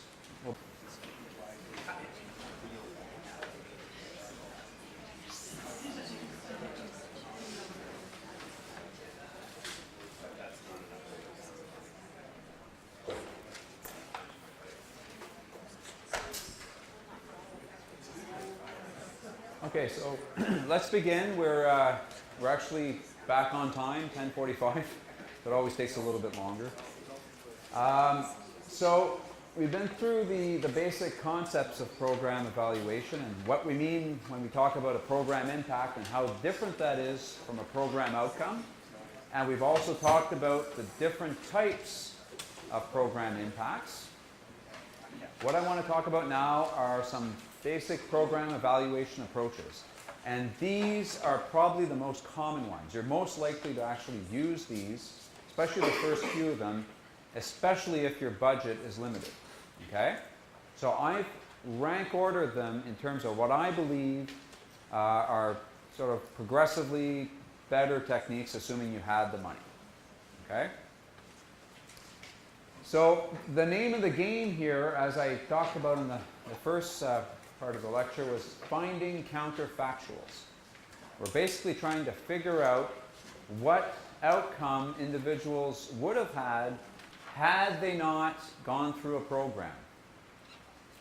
Okay, so I'm going to stick with a very basic example of a job training program, say for low-income or underemployed adults, people who are working in very low-paid jobs, maybe below their level of schooling. Okay. Oh, I'm not sure what happened here. Let me just remove that. It's okay, it's gone. It's gone Just a that reminder. quickly. Okay. So the first method is called self-assessment. Has anybody ever did this sort of program evaluation approach? It's basically asking participants, did the program work for you? You did. Ah, okay. And was that the only approach that was used? I've done this, well, for me, this is like teaching. You ask the students, like what we've been doing here, right? How are you finding the courses? Yes, yeah. There's limited budgets, so they would do that rather than find a group of students who didn't sign up for the program and ask them, what do you know about program evaluation? So yeah, I mean, this is probably one of the cheapest methods. Run a survey on program participants and ask them, you can ask them very specifically, what impact did the training have on your earnings? That's probably the best way to do this approach. If you're going to, you probably shouldn't say, don't stop at, did you like the program? Did you like the program? There could be aspects of the program that you like. You could have liked sitting in class, chit-chatting with your friends. You could have liked the coffee next door, nice comfortable seat. So you might want to ask something very specific. What impact did the training program have on your earnings? Sorry, I should have also said, this is actually what Kettle does. Yep. So training and skills development program, huge program. Yep. We do a follow-up survey, phone surveys with participants. Yep. And yes, there's questions. And do you ask very specific questions, like how did this change your life, basically? Yeah, and what are you earning? Yeah, that's the way to do it, to be as specific as possible. It's not the ideal, I mean, you're probably not surprised at hearing me say it's not the ideal way of doing things. If you had a ton of money, you could do a lot more. Okay, this is all about money. The problem, of course, is that these program participants don't know how their earnings would have evolved had they not taken the program. Okay, they might have received a promotion while they were taking the program, but was that due to the program? Maybe it was, maybe it wasn't. Maybe they would have had that promotion even if they didn't take the program. There's really no way of knowing this. But Mark, Yep. could we say that perhaps it's better suited to measuring level of awareness, a level of understanding of something, as opposed to what because you could say, well, before taking this program, I didn't understand domestic violence, or Yep. I didn't understand recycling. Now I understand it better. So for these That's questions, easier. Yeah. If you're focusing on those types of right, things. what happened to you? You're right. Yeah. All kinds of things can happen to you. Yeah, but you have a good example there. You have a good counterexample. If you're asking something like, were you aware of this issue before? You did this training. Are you aware of it now? Yes. In those cases, you can. It's when the outcome is sort of. It's when the individual doesn't really know how their outcome would have evolved. That can be a problem. That can be a problem.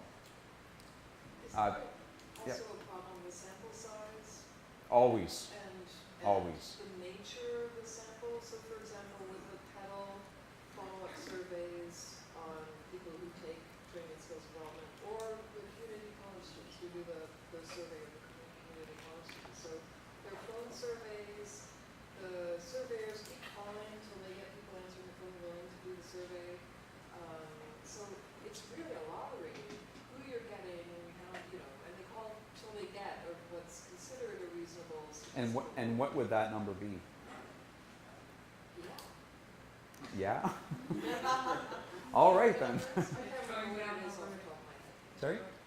The participation rate in public surveys is going down over time. But what's the final, what, I mean, there's two, the participation rate does matter because you might get a difference between who answers and who doesn't answer the survey. But what also matters is the number of people who actually answered. Right? If you only end up with 10 people, for example, you can get any result. Well, they keep calling until they get what they consider to be an optimal I mean, ideally you should be in the sample hundreds. size. Yeah, yeah, and they do. Yeah, okay. But there's still the issue of who answers and who doesn't. Again, this issue of selection, right? Those people might be different, the ones who answered. It might be the people who benefited the most, and they say, well, wow, yeah, I really want to talk about my experience. Those who didn't benefit don't want to talk about their experience. So, I mean, one way around this is to, before you do these programs, is to get consent to link to administrative data. Administrative data is great because it usually covers, you know, a full population or almost a full population. So I think there's some talk of liberating some administrative data files in the Brunswick government. If that's the case, then that's great. And getting consent beforehand to link to those files means you'll be able to follow people and have measurable outcomes. And then you can start thinking about counterfactuals. But, yeah. I don't know, does anybody want to hear about my chiropractic experience? Adding variety, adding a little spice. Okay, so I'm an old guy, right? So, and you know, I decided to try to become more fit. And when you do that, when you're in your late 50s, you know, it could actually affect you, you know, negatively. You could have like problems with your joints and whatnot. Now, I'm really disappointed that nobody's challenged me on this late 50s thing. You're supposed to jump in and say, well, what do you mean? I'll just leave it at that. Okay, so when you're older, I'll just leave it at that, and you start doing exercise, you tend to injure yourself, right? Your joints are out of joint.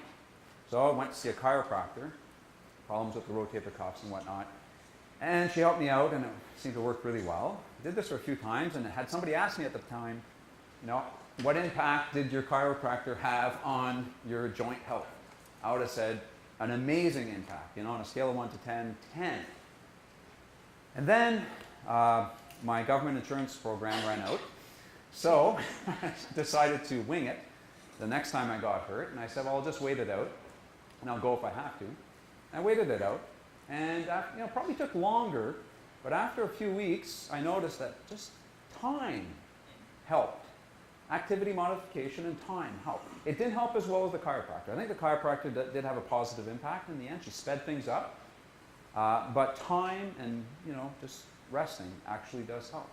And that's an example of, you know, how these other things could sort of make this comparison convoluted. You don't know what else could have affected things. So time is something I didn't take into account when I was asked that first time. How did she help?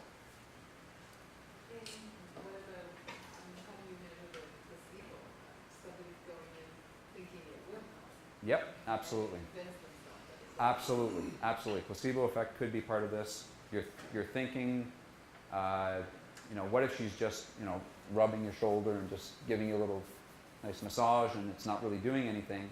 You could walk away thinking, yeah, I feel better, just psychologically. It's the relief of finally getting treatment. And I do feel that when I go see the chiropractor. Like, okay, and you get a diagnosis. Oh, you have a, you know, your levator scapula is extended, let me, you know, distend it, and, you know, whatever it is they do, and you feel good about it. Absolutely.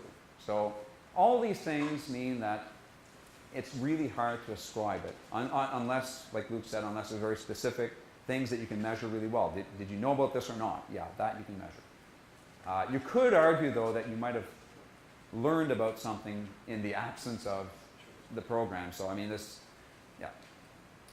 Okay, so those are the problems with self-assessment. I don't want to be very negative about it because it is done a lot. It's done at the federal level a lot as well. It has to do with money. But, you know, this is what it is, basically. Is there another reason to do it might actually be that the person-to-person contact is a value in and of itself, right? So it might help the person that you're surveying. It's a little bit like a good word of mouth kind of thing, or a good optics thing, that you're actually Well, yes, but that could create a bias because you might feel the need to say, yeah, it did work. Sure. I don't want to make you feel bad. It did work. And I actually hear people get an earful as well. yeah, it could be the other way around as well, depending on how nice or not nice they are. But you could get biases either way. Sure. When you have an objective outcome that you measure through whatever means, administrative data or even survey data. I mean, you could ask them simply, what are your earnings now?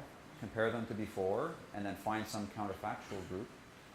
Look at their earnings over the same time period and make that comparison. We'll talk about that approach after.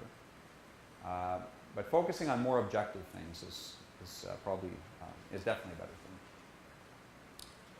Okay. Oh, another one. Speak to the idea of time lapse in this type of thing. We come in, a lot of the times it's much easier to do a quick self-assessment today while everyone's in the room versus in 2 weeks on the phone. Yep. And I mean, you'll get a different, You- that's what we always talk about is it worthwhile actually going back 2 weeks later because maybe it's a bit of a love-in today, we all feel Yep. very good about the conference, but what impact did it have? I would definitely, if you're going to do this, I would definitely wait because you feel good about it now. Do you still feel good about it later? And you don't have time to assess whether or not this actually made a difference. Like if somebody were to do a self-assessment of this course, I think ideally it would be best to do a year later. Did you have a chance to do program evaluation since then? Did you adopt any of these techniques in program evaluation? And compare that to before, for example. So yes, now you might get issues of recall bias if you're asking specifically about how did you like taking the program. But if you're focusing on an outcome, a measurable outcome, yeah, you might be better off waiting for the program to take effect, right? You may only benefit from this program once you go back to your offices and you have a chance to do some type of program evaluation. You might think, hey, wait a second, we talked about this approach. Let's knock this idea around. Let's see if this has teeth. Okay, so that's the first method. The second method is what I'm going to call the pre-post analysis. And we've talked a lot about this already. People have brought it up. This is basically where we would compare the outcome, here it's earnings, before and after the training. Okay, it's the same people before and after the training. The problem with that is that you can't really compare those earnings because all sorts of things have happened in the meantime. Okay, there could have been booms and busts in the economic cycle. There could have been a recession, or the economy could have expanded. There could be automatic pay scales that you have at your work, union mandated, union negotiated, so forth. All sorts of things could have happened. You could have taken some other training in the meantime, so that could affect things as well. I think a lot of policy analysts do consider this to be, it's very common. They do consider it to be fairly useful. I disagree. I think at the very least, you need, this is a good starting point, but you need a comparison group here. Okay, because I don't think the pre is a good comparison to the post because of all the things that can change. What you really need is a similar group of individuals and measure their outcomes at the same time, right? So if the pre is 2010 and the post is 2013, the training happened sometime in between, say in 2011, then find somebody who didn't go through the training and measure their earnings in 2010 and 2013. And hopefully they're similar people.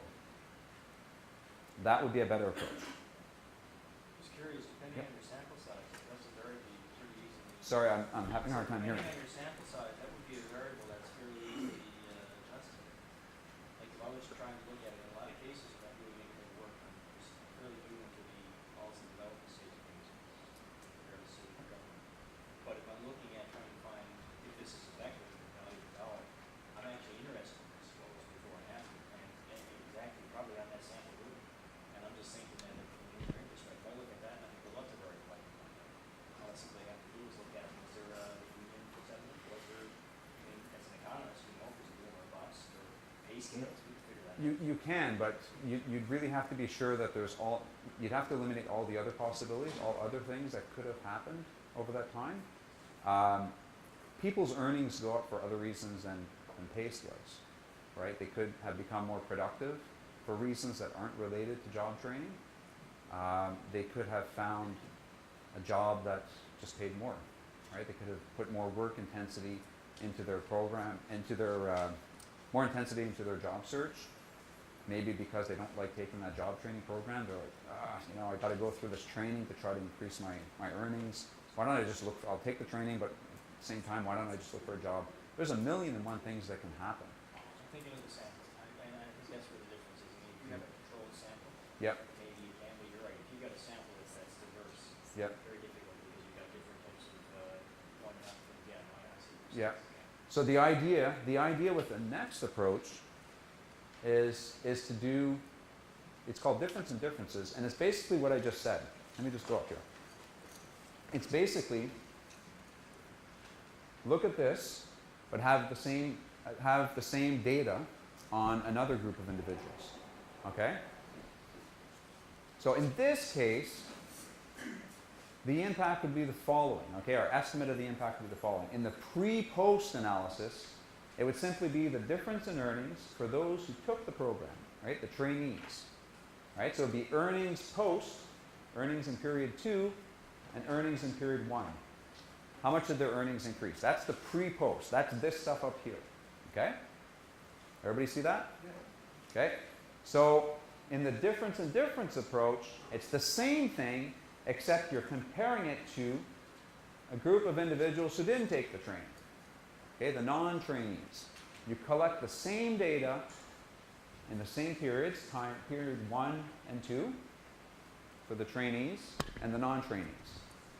Okay? I think I called this the pre when I was describing this. This is actually the post. Right? This is earnings after the training program. This is earnings before the training program for those who train. And then this is earnings in the same time periods, period 1 and 2, for those who didn't train. And the reason why we do this is that you can make a somewhat reasonable argument that all those other things that I said could happen when you look at the pre-post analysis, right? The economy getting better. Well, the economy gets better, presumably, for pretty much everyone, right? So when you look at the difference in these two things, that stuff doesn't matter anymore. If you can make the argument that the economy helped not only those who took the training, but it also helped those who didn't take the training, then when you look at the difference in the earnings growth, the economy shouldn't matter. I mean, I'm being fairly simplistic here, but the economy shouldn't matter as much when you look at those differences. This is basically the comparison group, or the control group, like Luke mentioned. There's all sorts of terminology you can use here. But this group here, the non-trainees, are the comparison or control group, the counterfactual. Right? And basically the idea is to benchmark and to show you what would have happened in terms of earnings growth had they not taken the training. That's the idea behind a difference in difference. There's two differences here. There's this difference, the pre-post. It's very commonly done in program evaluation, but you just do the same thing for those who didn't take the training. So I want to be sure that everybody gets that. Okay? See a couple of vertical nods. Do I have any horizontal nods? I see a hand. No, I guess I just want to, for method 1 and 2, I just feel like there is some legitimate. I'm not saying it's illegitimate. Okay. I want to make that clear. Okay. So, but please carry Okay, on. so, Yeah. because, sorry. So is there anything wrong with sort of having, like, using a bunch of different ones for your evaluation? Like, could you put a little self-assessment, could you put a little this, could you put a little that into your same program evaluation? Or should you choose one method and that's If you have the money, definitely Sure. you should do more. But what if you find different results? yeah. And that's when you have to start thinking, well, which one's more credible? If I had more time in this course, I would have talked about other stuff about data quality in general. For example, large sample sizes are very important. They're so important. And when I teach the longer version of this class, I talk about that a lot. That's the first thing I talk about. So that matters critically. So, The other thing is to ask the right question. Right? So, one thing I notice in our surveys in cattle, people who do the training and skills development program, earnings is not necessarily the right question. And the earning difference might be a little different, but it's not generally really dramatic. You want to ask about other kinds of outcomes for the person. And another thing is we don't ask enough whether what you're doing post the intervention or the treatment is directly related to what you did in the treatment. So some people do a government program and then their life takes them somewhere else, and what they're doing has nothing to do with their. You could have done an apprenticeship, for example, and been permitted to do an apprenticeship, and end up doing something completely different. So, but your earnings slightly change. So there are all kinds of questions to ask, right? yeah, and that kind of highlights why just looking at this might be an issue, because if you change your career path, then your earnings are going to go up. But lots of people change their career paths, and we hope that in this comparison group, there's also people who change their career paths. Again, this is the magic, if you will. It's not magic. This is the beauty in a difference in difference. Because if all of that stuff matters, it'll matter here, it'll matter less once you take the difference in these two growth trajectories, if you will. Is there a certain sample size that you would say one is better than the other? More is better than less. No, absolutely. I'm not talking about that. I'm talking about if I'm going to use method 1, 2, or 3, I'm going back to method 2 or 3. So if my sample size is smaller, would method 2 sort of take on a bit of a better stand? I'll put it to you this way. You have more control of your sample size and of the participants, because you know essentially where they're coming from. You have more information about their background. I never give an exact answer as to what I think a good sample size is. For any statistic that you calculate, I personally start feeling comfortable when that statistic is based on at least 200 observations. I start feeling comfortable. I've done simulations on the computer where I create this fake data, randomly generated data with some mean and standard deviation. And when you sample, say there's 1 million observations, you sample this. I actually show this in the longer version of this class. When you sample, say, 50 people, 100 people, and you calculate the mean each time, what happens is the estimate sort of converges after about 200 or so, between 200 and 500. You get results that are all over the map. When you have 10 people, 30 people, 50 people, things can change dramatically. And then inevitably, once you reach 200 to 500, things tend to converge. So in general, regardless of the technique that I'm looking at here, I would recommend try to get at least 200. I mean, I don't want to put that down as a magic number, because even with 200, things can change. What if you have an outlier? What if this program was delivered in the late 70s and one of the participants was Bill Gates, and you did a follow-up in the early 80s?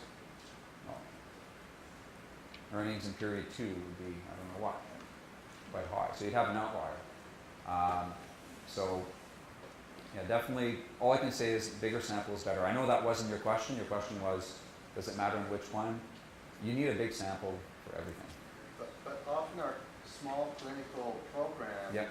are for 30 people. Yep. In two cities, so you get 60 participants. Yep.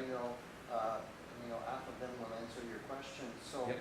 then maybe you go to storytelling or something like that, Well- or self-assessment. But I mean, you're not going to get 500. No, I know. What I tend to do, I guess the analogy I'll use is in the medical studies where you tend to focus more on meta-analyses. Yeah. There's research in a certain area. Does smoking cause cancer, for example? And then, for years probably some studies said yes, some studies said no. And then, lo and behold, somebody does a meta-analysis and concludes that, when you look at several studies in different contexts over time, smoking does cause cancer. That's the best. I know it doesn't help the individual group who's evaluating with 30 people, but I can't find a solution for just 30 people. You also just said something really key, which is you were talking about Bill Gates' outlier and Mhm. calculating data Yeah. also makes a huge difference. So you're talking about averages, Yeah. means. Medians, yeah. So I talk about that a lot in my longer course. I'll go over it very briefly in the hopefully tomorrow morning with the basic stat stuff. But yeah, no, that's a critical point. I saw another hand, I think.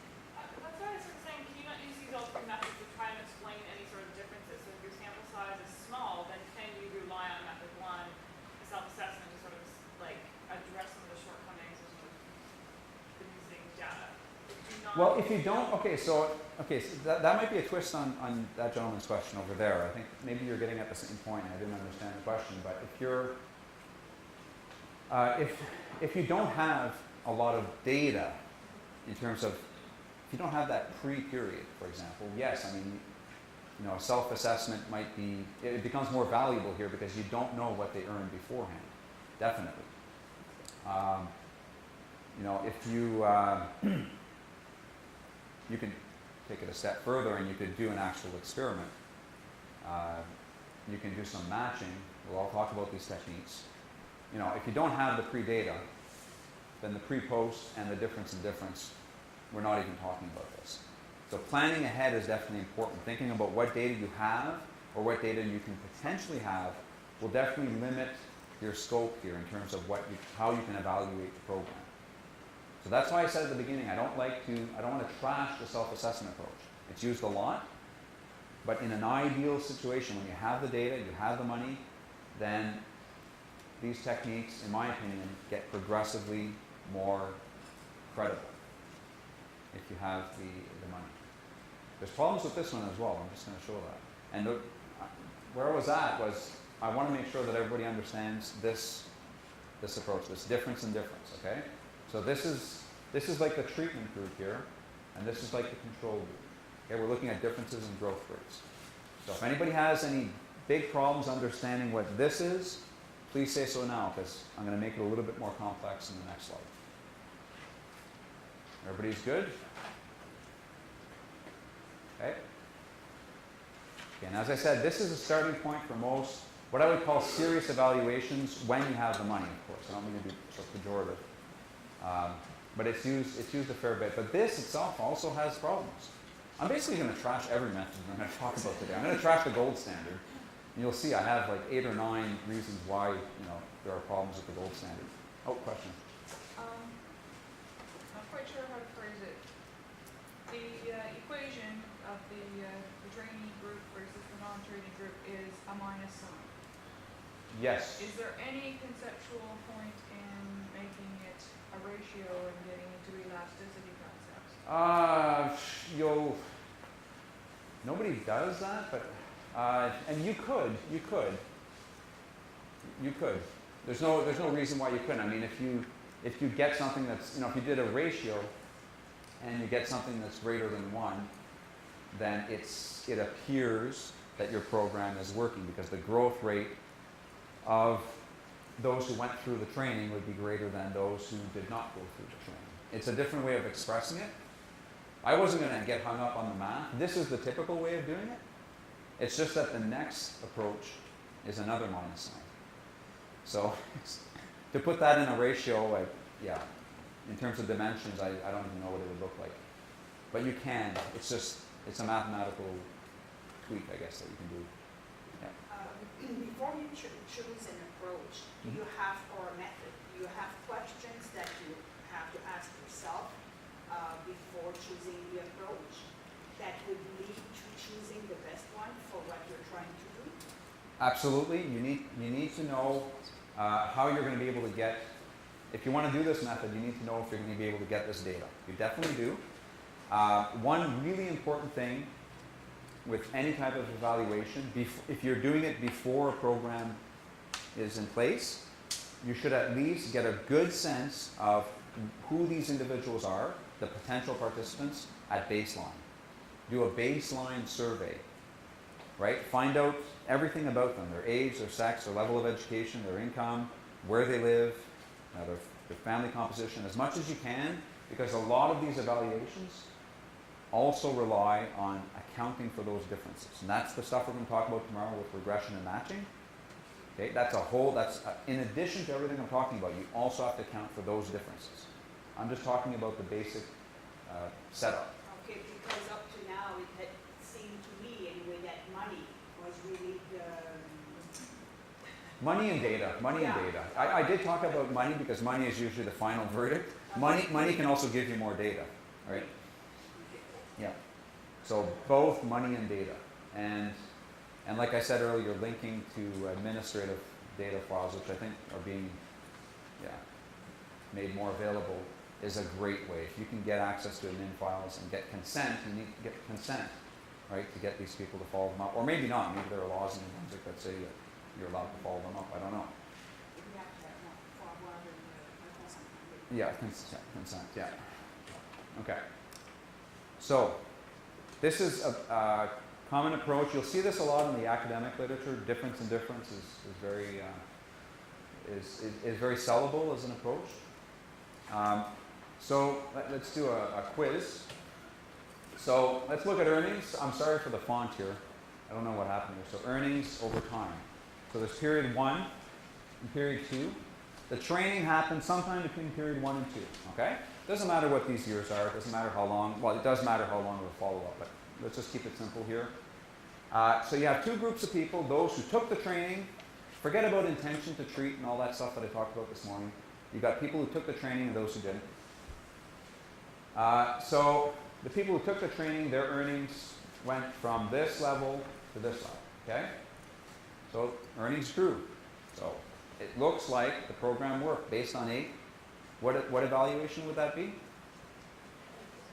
Pre-post. Yeah. But when you look at non-trainees, their earnings barely nudged. So if I took a difference in this growth rate compared to this growth rate, does it look like the program worked? Fabulous. Fabulous. Okay, so we're all done? Yes. Let's fund the program. Let's expand. Let's make it universal. Absolutely. Okay. Now, would you do the same thing? Sorry? Would you do the same thing? Oh, sorry. She's a good government worker. She's deflecting the question to somebody else. Do I transfer to a different department now? I don't make decisions. Oh, I see. Okay, I'm sorry. Okay. We only suggest. Okay. You spoke out of turn. All right.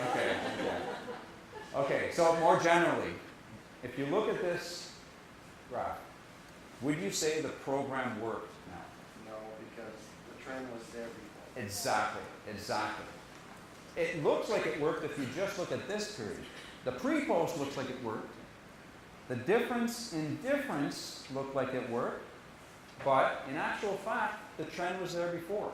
The program did absolutely nothing to change the trend.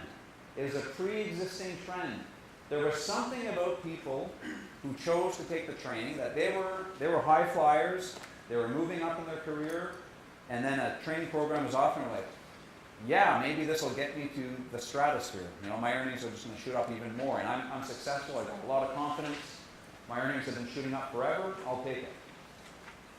This group, they've been floundering in their careers. Their earnings have been stable. They haven't moved up, haven't had a promotion in 87 years. So then they say, well, I'm not going to take the program. And their earnings keep going. So nothing really changed in this scenario.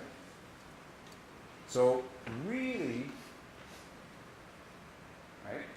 what you should do is not only do a pre-post, not only do a difference in difference, but look at that difference in difference and compare it to the difference in difference before the program.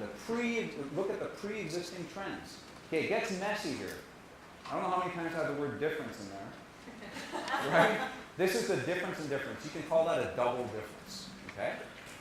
This is a difference in difference in difference. It's called a triple difference. Okay? So this part is a pre-post.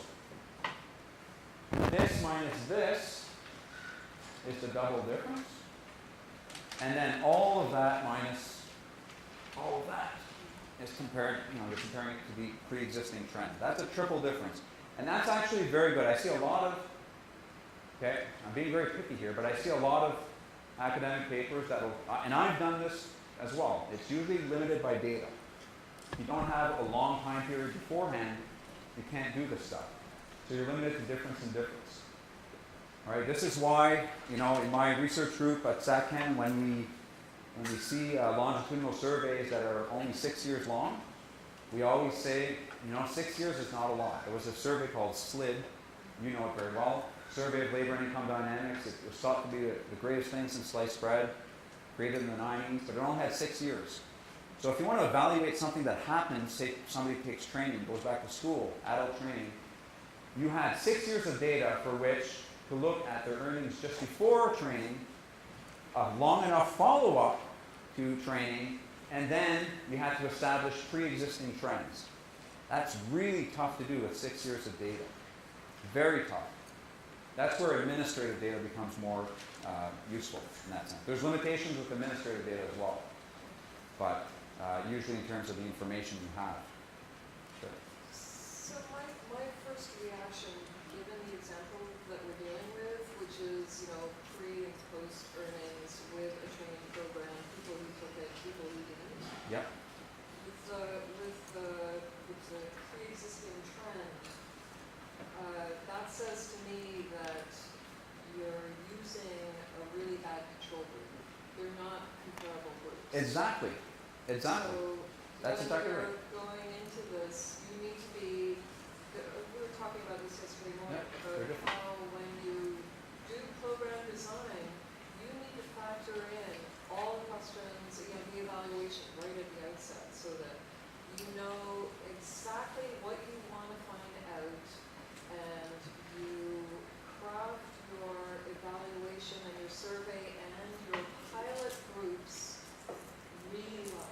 I couldn't have said it better myself, Yeah, and but one of those things, the problem is that, you know, in a real life social program, people often self-select themselves into the program. So, you know, the participant and non-participant are not equivalent. they're not, exactly. There's a ton of problems here.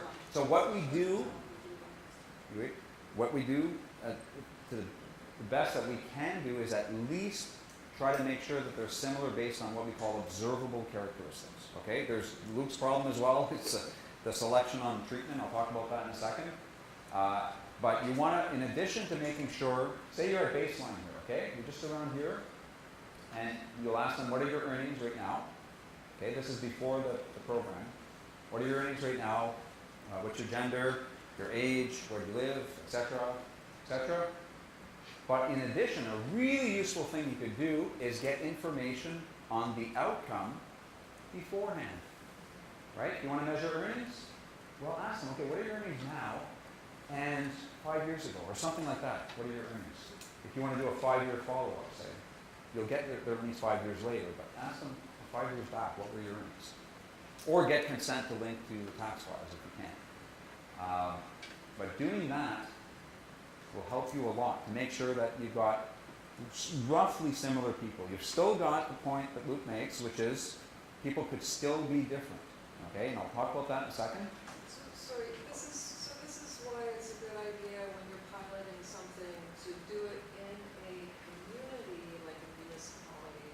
Like for example, the integrated service delivery. They're piloting it in a couple of school districts, a francophone and an anglophone, and then they can compare what happens with the kids in that. This is the cross-departmental thing, delivery of services to children and youth. So then they can compare the outcomes for those kids that got the interventions through integrated service delivery to the outcomes for kids in an anglophone and a francophone school district that didn't get the same kind of, right? So, Yeah.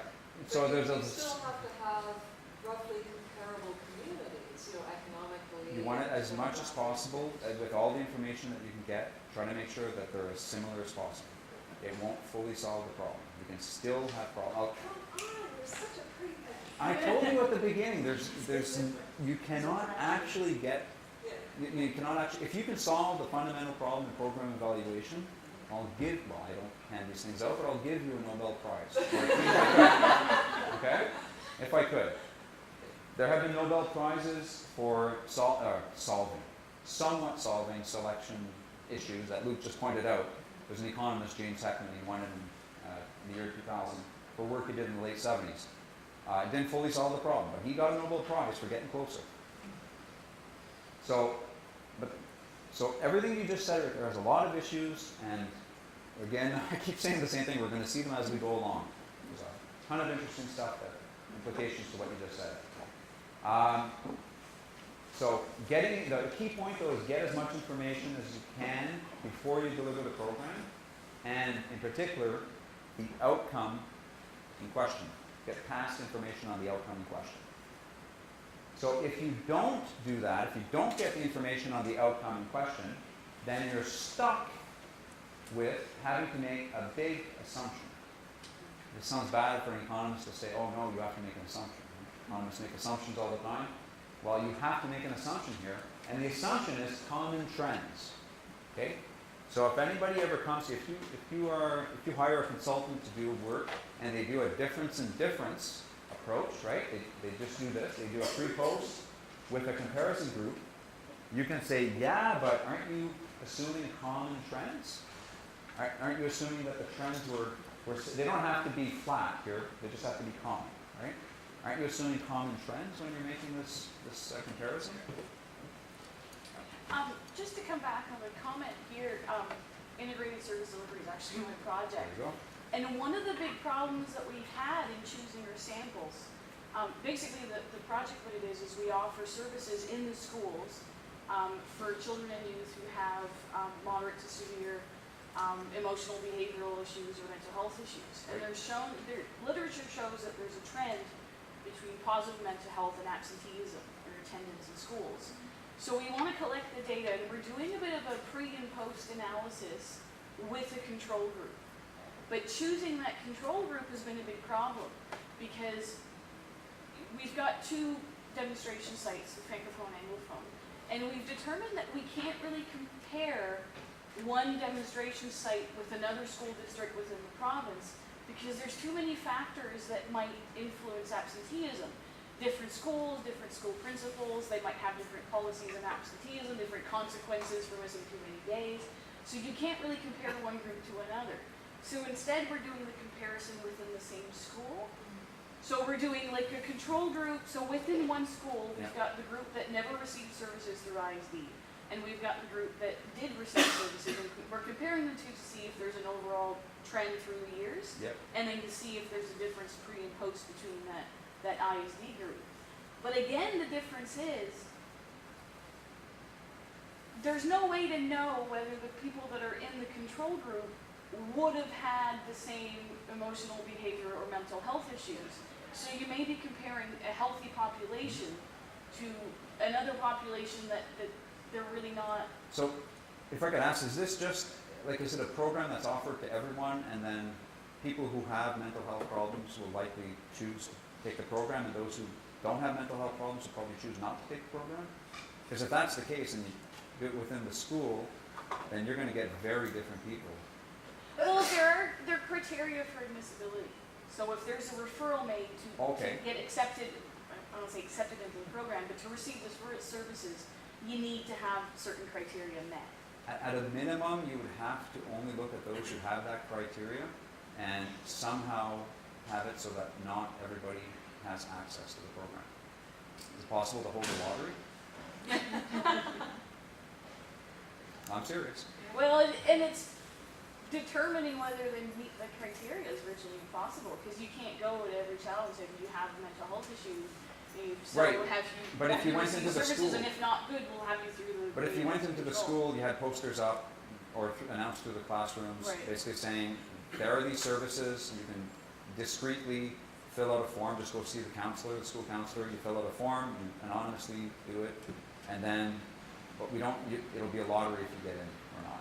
That would be the best way. Again, we're jumping ahead of ourselves Yeah. yet again, but that would be the best way. Another issue I'm going to talk about later is that when you have these kind of experiments that are in close proximity, that creates problems in themselves. Because, well, if some people have the treatment and some don't, Right. that could spill over to the other ones. Yeah. If they're really close proximity, it could be a spillover effect, knowledge spillover. So the treatment group might have learned something, Oh, and then okay. they talk to their friends and say, guess what I learned? I learned how to do this, blah, blah, blah.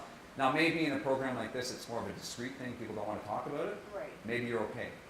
But there is that possibility. So we're doing the pre and post, and the reason why we established a control group was to determine if there's a trend over time. You know, That's a good thing to in do. the last, 5 or 6 years, has absenteeism overall within the school cluster been going up or down? Yeah. Can we still use, to calculate that difference within the pre and post? And would it be better to have a control group that is completely exclusive of ISD, or have a control group that maybe mixes some of both? Ideally, you want people who have the same eligibility criteria. Right. As draconian as that sounds, there might have to be some, if you really want to do it right, you might have to pick people who have the eligibility criteria, and it's limited enrollment, and you hold a lottery. If you really want to do it, it's not going to cost any extra, it's just that there might be some ethical issues. Couple, yeah.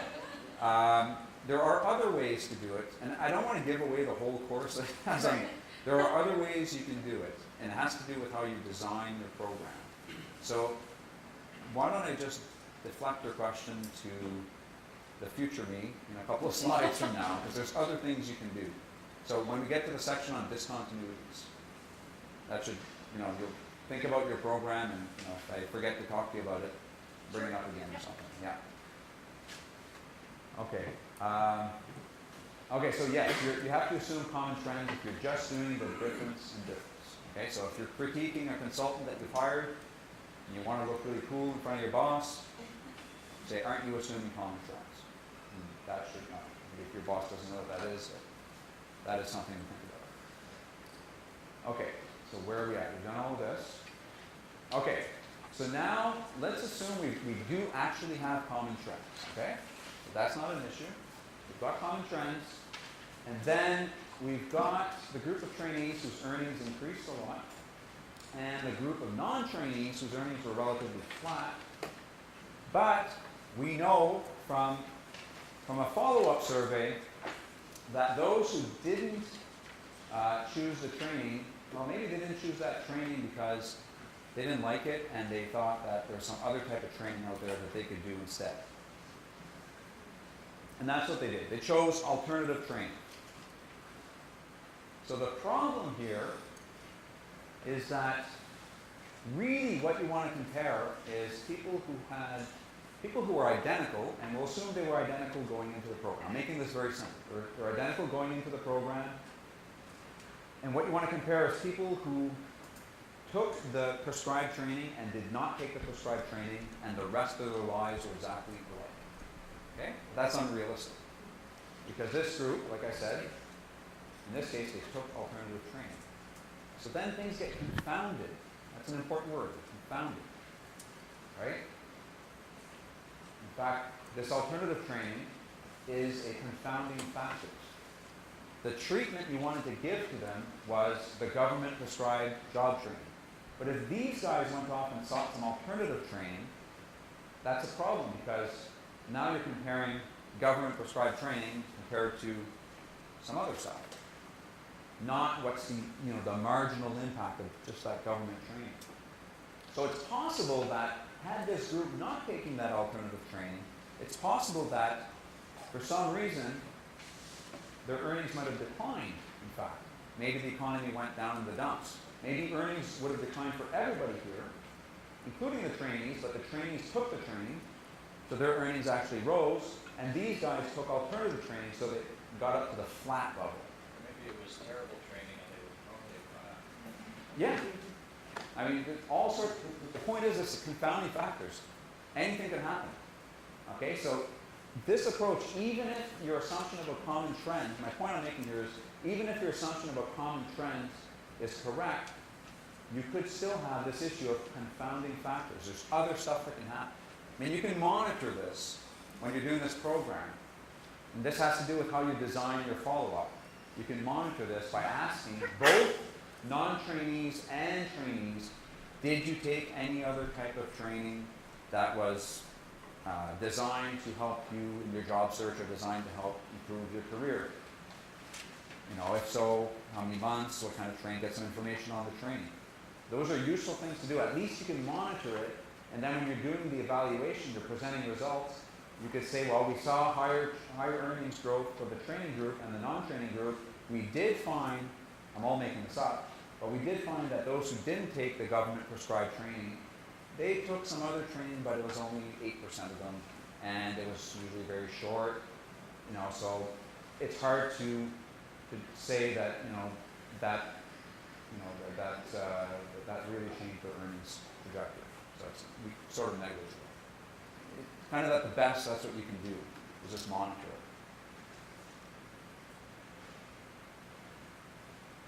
it. Okay? Good and confounding factors. Okay, so now you've got this other issue where you've got the common trends, assume they're correct. We'll assume confounding factors are not a problem here, assume they didn't take any outside training. But those who decided to train are fast learners, and those who decided not to train are slow learners. So what's the problem here? Self-selection. Self-selection. Beautiful, I like those words. So I actually use a slightly different term, but it's the same thing, selection on the treatment. A little bit more precise. So basically people are choosing their paths based on the treatment itself. So they're saying, I will choose training because I believe I can benefit more from training. So the problem is, maybe the training works for fast learners, but can it actually work for the slow learners? Well, we don't know because they didn't choose to take the training. So we know that it works for those who take it. And you hope that everyone that was in time 1 is also in time 2, so you don't have those that have dropped out in time 2 as all the experts. No, exactly. I mean, this is where making sure you get administrative data, if you can, for the follow-up is really important. I mean, these are real-life problems that are very difficult to deal with. I will say, though, I mean, this issue keeps coming up of dropping out. Dropout is a big problem, but it is, I wanted to say this later. It's probably not as big of a problem as some people make it out to be. If we go back to intention to treat versus treatment untreated, those are two different things. In the real world, people drop out of programs all the time. It's not the end of the world if all you're going to do is evaluate the offer of the program. You're offering the program, there will be dropouts, sometimes it's dramatic dropout. I mean, if it's 99% dropout, then okay. But if 50% dropout, what you can do is an intention to treat. You can evaluate the offer, and you can say, well, we've done this little pilot test, 50% dropped out, but what we found is among all of those, if you take everybody, and if you're able to, you need to be able to follow everybody at least in their outcomes. Maybe they dropped out of the program, but you need to be able to follow their outcomes. Then you can look at all those people who are offered the program, and then look at their outcomes and compare them to some control group, some counterfactual. So then you can argue that, well, this would happen in the real world. People might start taking, once it's rolled out on a full level, people might start taking the government program and then drop out. Now we have a good estimate of what the overall impact is for all those who are offered the program. It's harder to go and get treatment untreated effects. That is really hard. All right? Just those who took the training program. Very difficult. Can we just go back to the previous one on, when you were saying on the confounding factors? Yes. Can you not assume, or would you, that, I understand what you say, that ask them whether they sought alternative training and ask for both, the training and the non-training, or participating in non-participating. But if the two groups are equivalent and the same thing, and they're large enough, can you not assume that you have the same probability that trainee will also seek additional training that would be similar to the alternative training, so that you have the same phenomenon in both, the control group and the experimental group, and therefore, it cancels each other. Maybe for certain other confounding factors, but probably not for training, because after all, these guys got training, right? Because they're, they were offered the training, so they're already spending time in class, so they're probably thinking, I don't need to spend time doing this other training on the side. Whereas these guys, they're saying, I didn't like that training, Okay. but I should really get some training. Let me find some real good non-government training. Okay, all right, Not, okay. not that government training is bad. There's a lot of great government training programs, but these guys might be thinking that. Okay. So, but there might be other confounding factors. I don't know what it is. If I made the argument to you that, oh, wait a second, maybe these guys, for some reason, maybe their earnings didn't rise as much because they went through a divorce, you know, bad life events, and then you come up and you say, well, yeah, well, you know, divorce happens, you know, across all socioeconomic spectrum, so it could happen for those who took the training as well. Yeah, that leaves anything. In those cases, yes, you can. I think you can make that assumption. But for training in particular, I wouldn't be comfortable with it because one group did get some training. So, yeah. Okay. Okay. I think we're doing pretty good for time. Just a question, is selection on treatment also considered a confounding factor? Sorry? Would you consider selection on treatment a confounding factor because it certainly does bias your Selection on treatment is a problem because you'll get a good sense of the impact for those who did take the treatment, but you can't necessarily infer those results in those who did not. So if you wanted to roll out the program, you wanted to sell it as something that might help a lot of people, well, it might just help, it might just help fast learners. I mean, you could still evaluate this program and say, yeah, it's just fast learners who take the program, they'll benefit from it, and that's likely what's going to happen if you roll out the program. But you just can't make it, you can't make universal assumptions. I'm just curious in terms of, and I'm just thinking of vocabulary, like I'm looking at this in terms of a confounding factor. Confounding factor could be something that essentially divides the data. Yes. So wouldn't selection on treatment be the same confounding factor? I don't know, it's a simple issue, but I'm just curious in my own mind, I'm trying to discuss it with somebody. Isn't selection on treatment a confounding factor? Not so much. I mean, you could, like I said, you could actually estimate the impact for fast learning. It's just a way of interpreting it, right? So, An example might be if it's a bias, think more about the bias selection. If in an educational context, if the principal of the school is deciding who goes into a program, and he chooses specific students based on his or her personal biases, you wind up with a group that's not comparable. exactly. So you won't be able to really find that comparison group, and you'll only be able to make conclusions, and not even hard, solid conclusions. You'll only be able to look at fast learners. I mean, you could think of it as a confounding factor, I suppose. People usually don't mix those two terms together.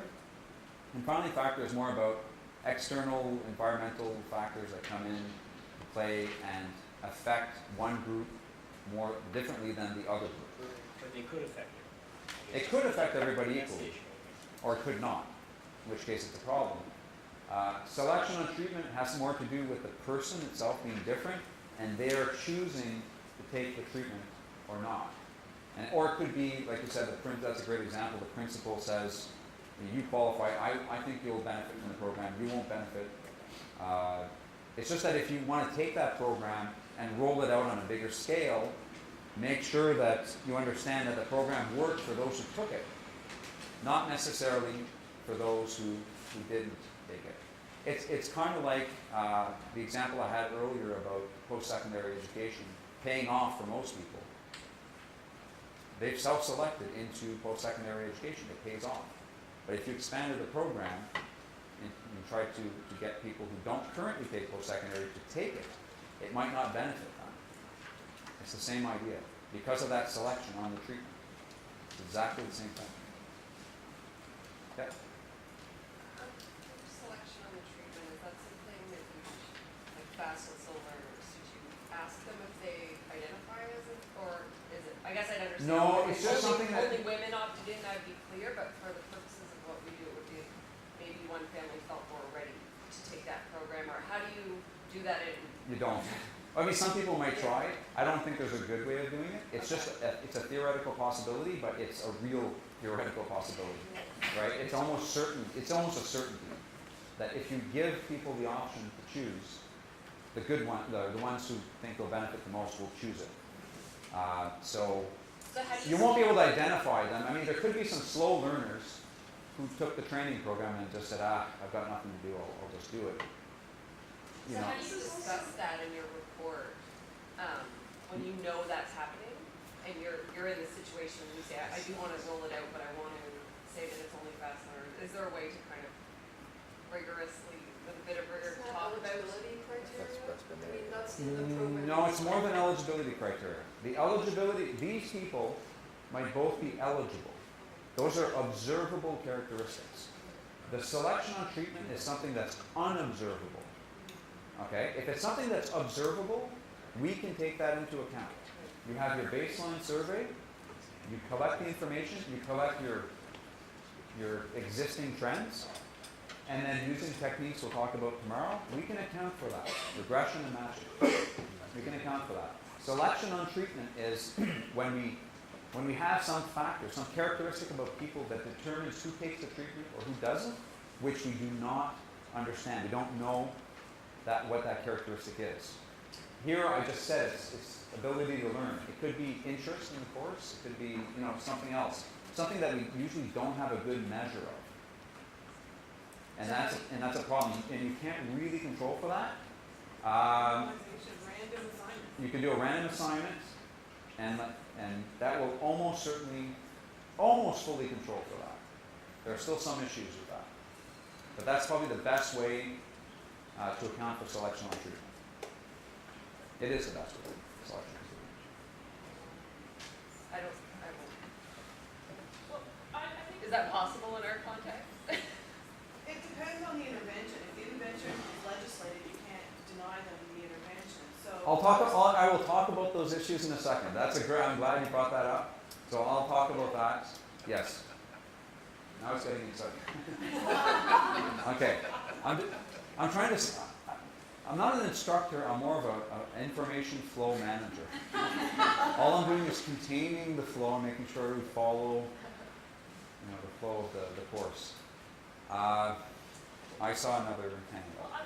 I'm sort of like Jennifer is asking your experience. Like, so how do you report on that accounting? So in a practical way, how do you? If you're just doing this, okay, you would basically say, look, you would identify the problem. There's no numbers to this.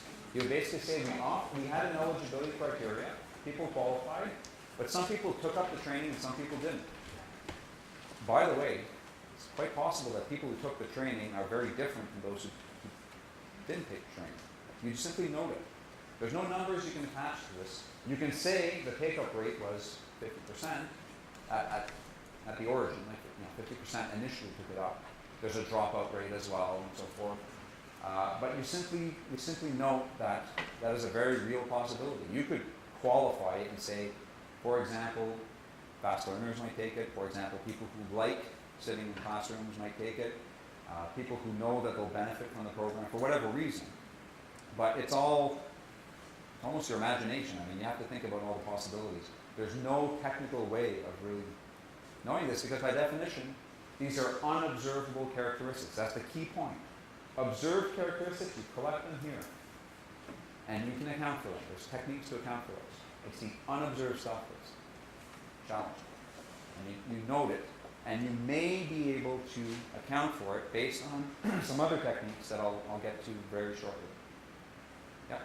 So are you just saying that like in the beginning of your project, you would address or make it transparent what the study's limitations are, or what your methodology and how it's Certainly, by yes. extraneous variables or? Certainly, and that would hopefully justify, getting more money to collect more data and be able to address those issues. Or, it's kind of a slippery slope because if you talk so much about the constraints of it, they might just pull the plug on the whole thing. Up to you. Okay.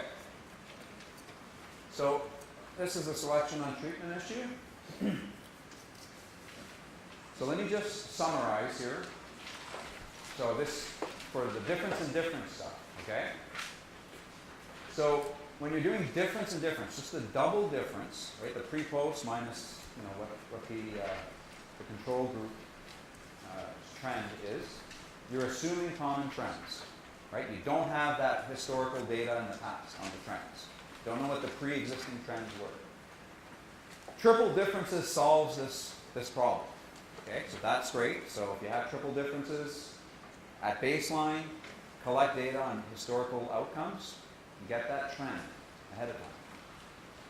But triple differences does not account for confounding factors. Right, so this depends on the context. You may have to do a follow-up survey and see if there were many confounding factors. You have to think a lot about what possible confounding factors could come into play. Selection on treatment. These are the unobservables, the stuff that we don't observe that could determine who takes the treatment and who doesn't. Triple differences, again, does not account for that.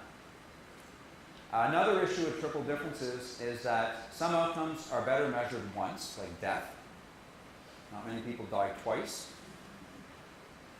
Or are better measured once. Only be measured or better measured once. Right, like educational attainment.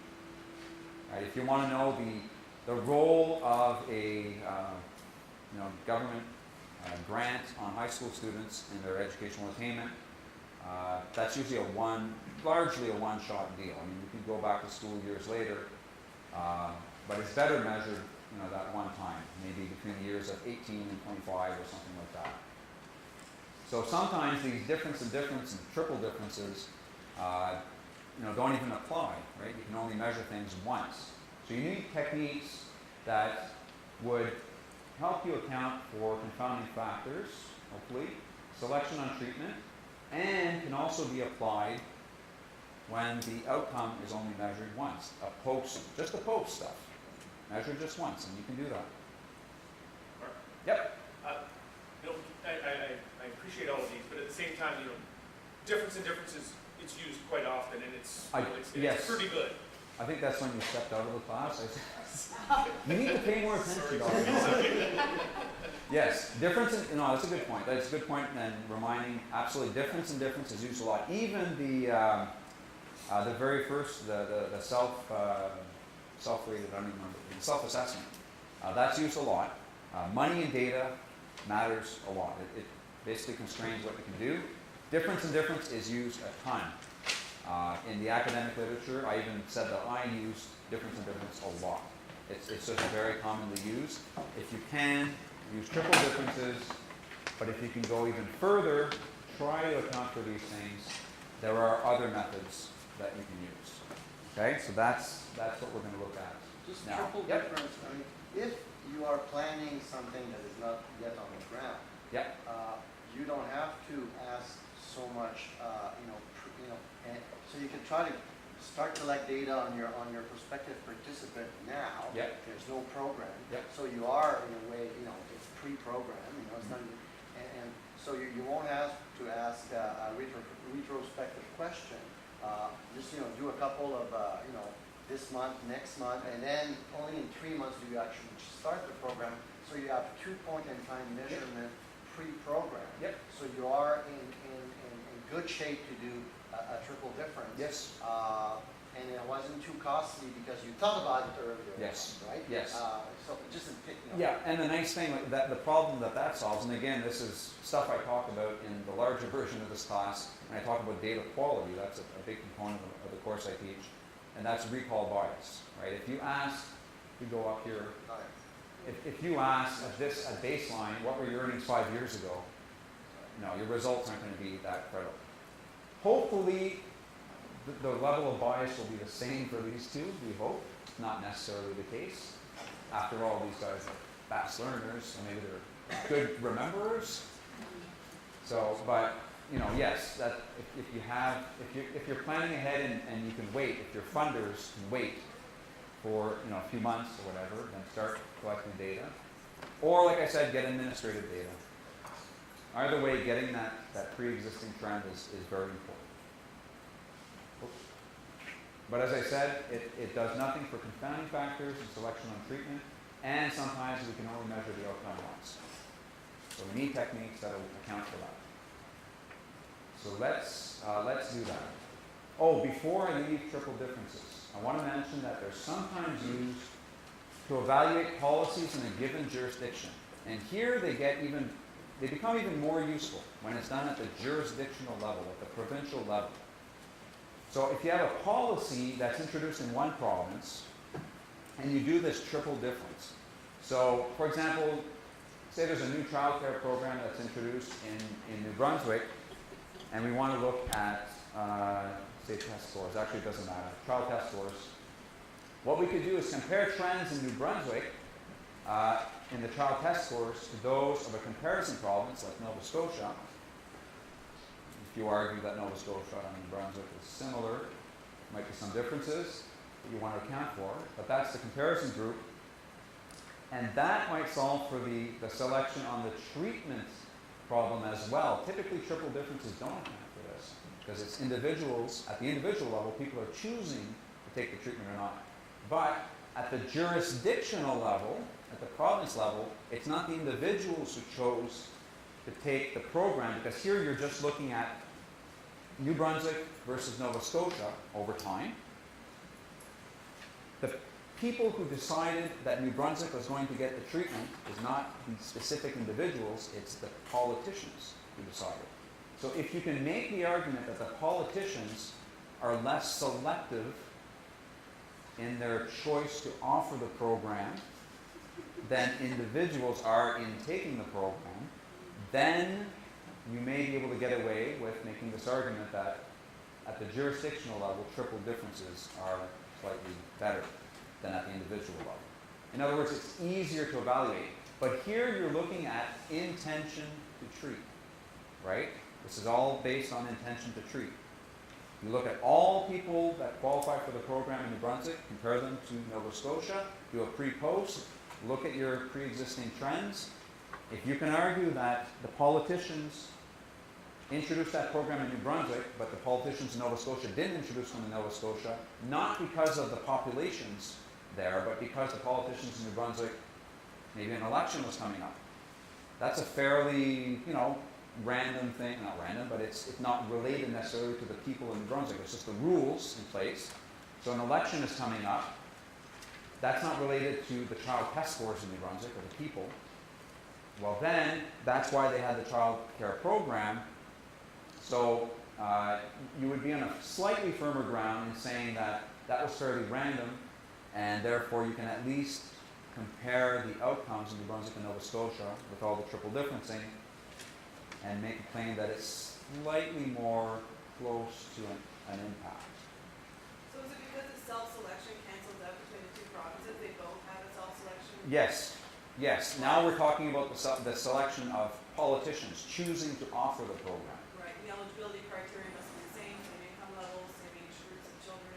You'd want to compare, yes, you want to compare people who are, so in New Brunswick it might be families with income below a certain level, and then find similar families in Nova Scotia, those with incomes below a certain level. The only difference is that one group was lucky enough to live in New Brunswick at that time, and the politicians had to hurry up and come up with a new program because they wanted to get re-elected. If that's the case, and everything else is the same, then you can say that, wow, it was just luck. So, maybe an increase in child test scores in New Brunswick actually is related to that child care program. Not necessarily, though, because you still have the issue of confounding factors.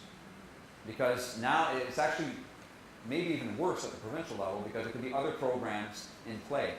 So you need to do what's called an environmental scan to make sure that the other programs that might be related to child test scores are similar in New Brunswick and Nova Scotia at the time. But it does help to some extent with the selection on treatment. Okay, and this is used a lot. Difference in difference and triple differences are used a lot at the jurisdictional level for that reason.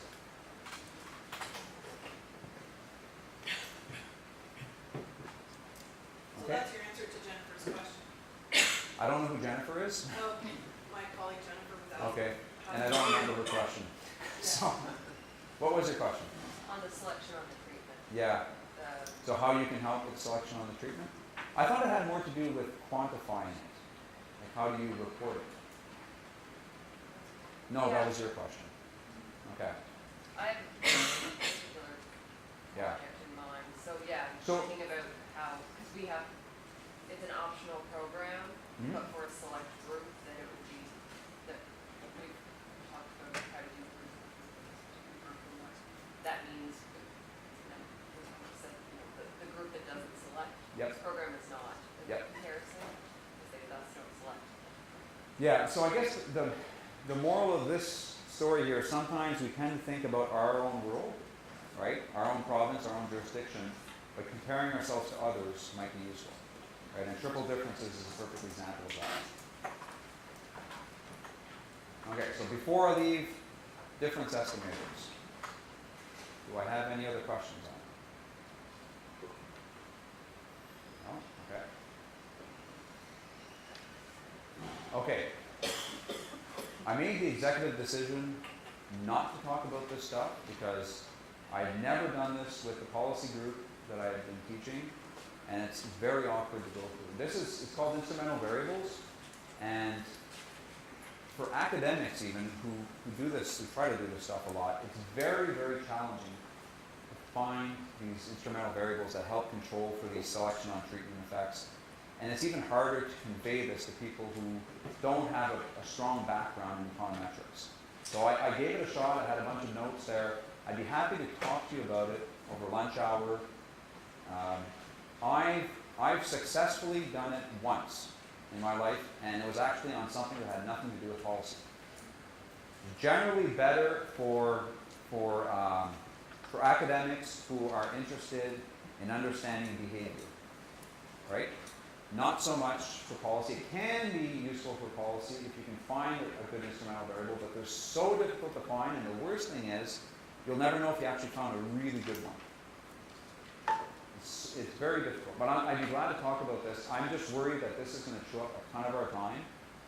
So unless anybody has, you could talk to me at lunchtime or something, but I just don't, I think this is going to confuse the heck out of everybody, so I just decided at the last minute that we're just going to skip these slides. Do we have a reference or something like that? Yeah, I can give you that. I could definitely give you that. Yeah, no problem at all. Like I said, come talk to me at lunchtime.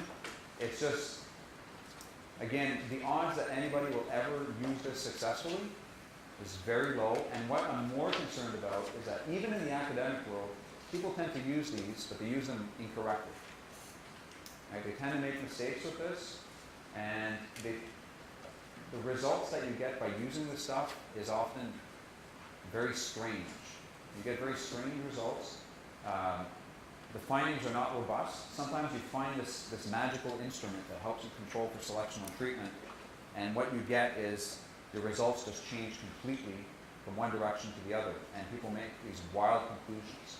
And at the policy level, I'd be very, very concerned about people using this, not learning it properly, and making wrong decisions. So, and it's going to chew up a lot of our time. So that's why I just decided, I gave it a shot with some slides, but I don't think it does it justice. So we can talk at lunchtime. If you're really interested in this, I can give you references. But I would say proceed with caution. This takes a lot of background to do well, and it's usually not that successful. Is this an area where big data or analytics would play a role in the future? This is an area where you need to have very useful variables on your data set. That's all I can say about it. It's not big data. It's just very, very interesting variables. Variables that sort of mimic this idea that you don't want individuals choosing something. You want life circumstances that are completely random making that choice for them.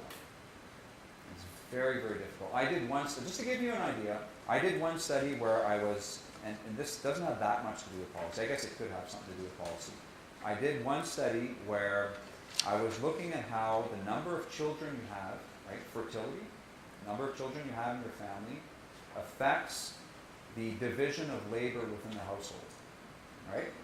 Mothers and fathers and how they spend their time working in a paid job, doing unpaid work in the home, and doing like household cleaning chores. So spending time with children, dividing into spending time with children and other household activities. And there was an obvious issue of, you know, those who tend to have more kids might have different tendencies for work patterns that, you know, it's not clear what direction the relationship holds. So I found this magical instrumental variable which was related to twin births.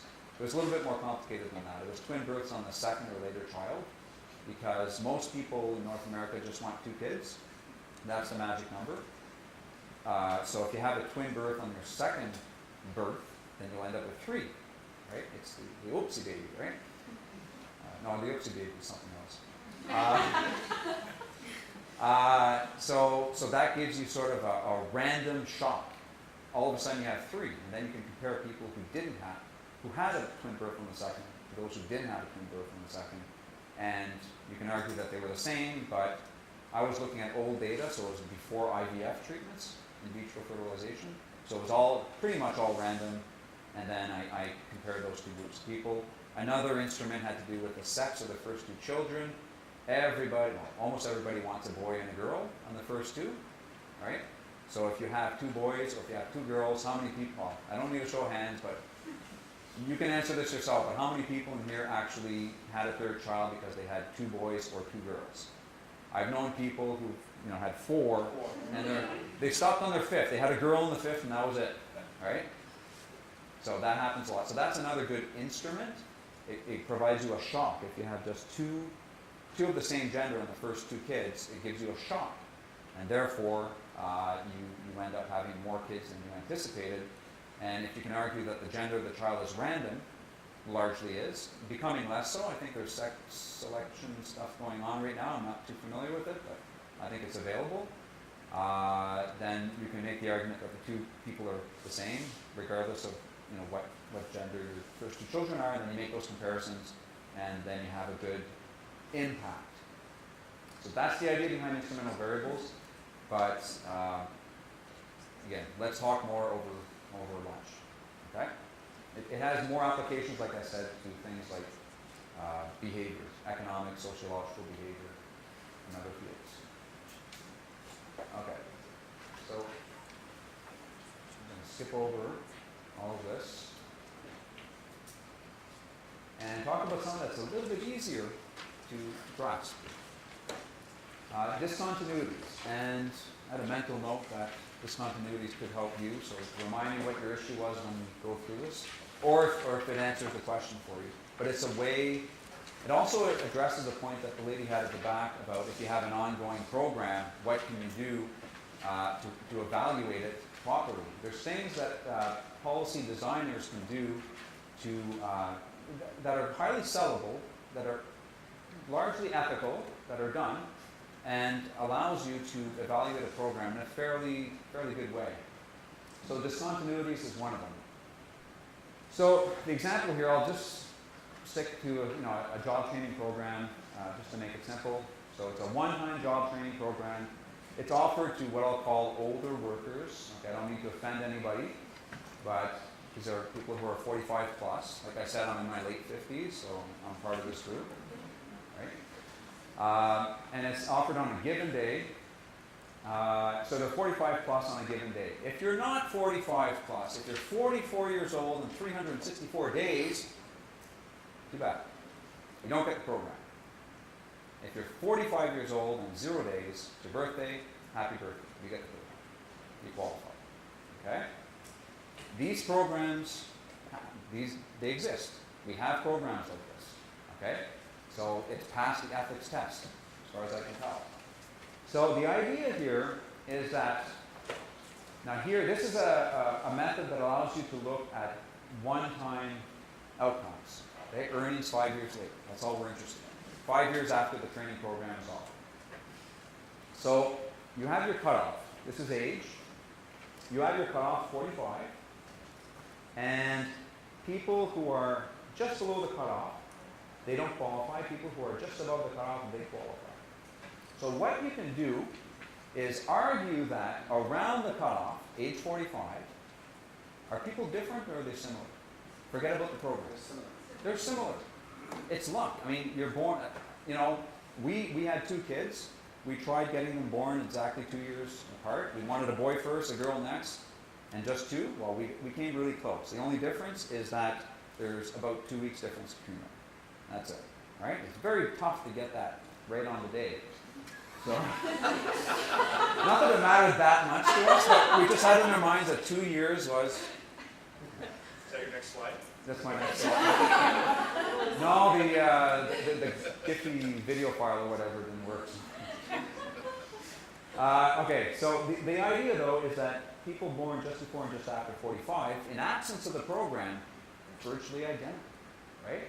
So you can actually compare outcomes, earnings 5 years later.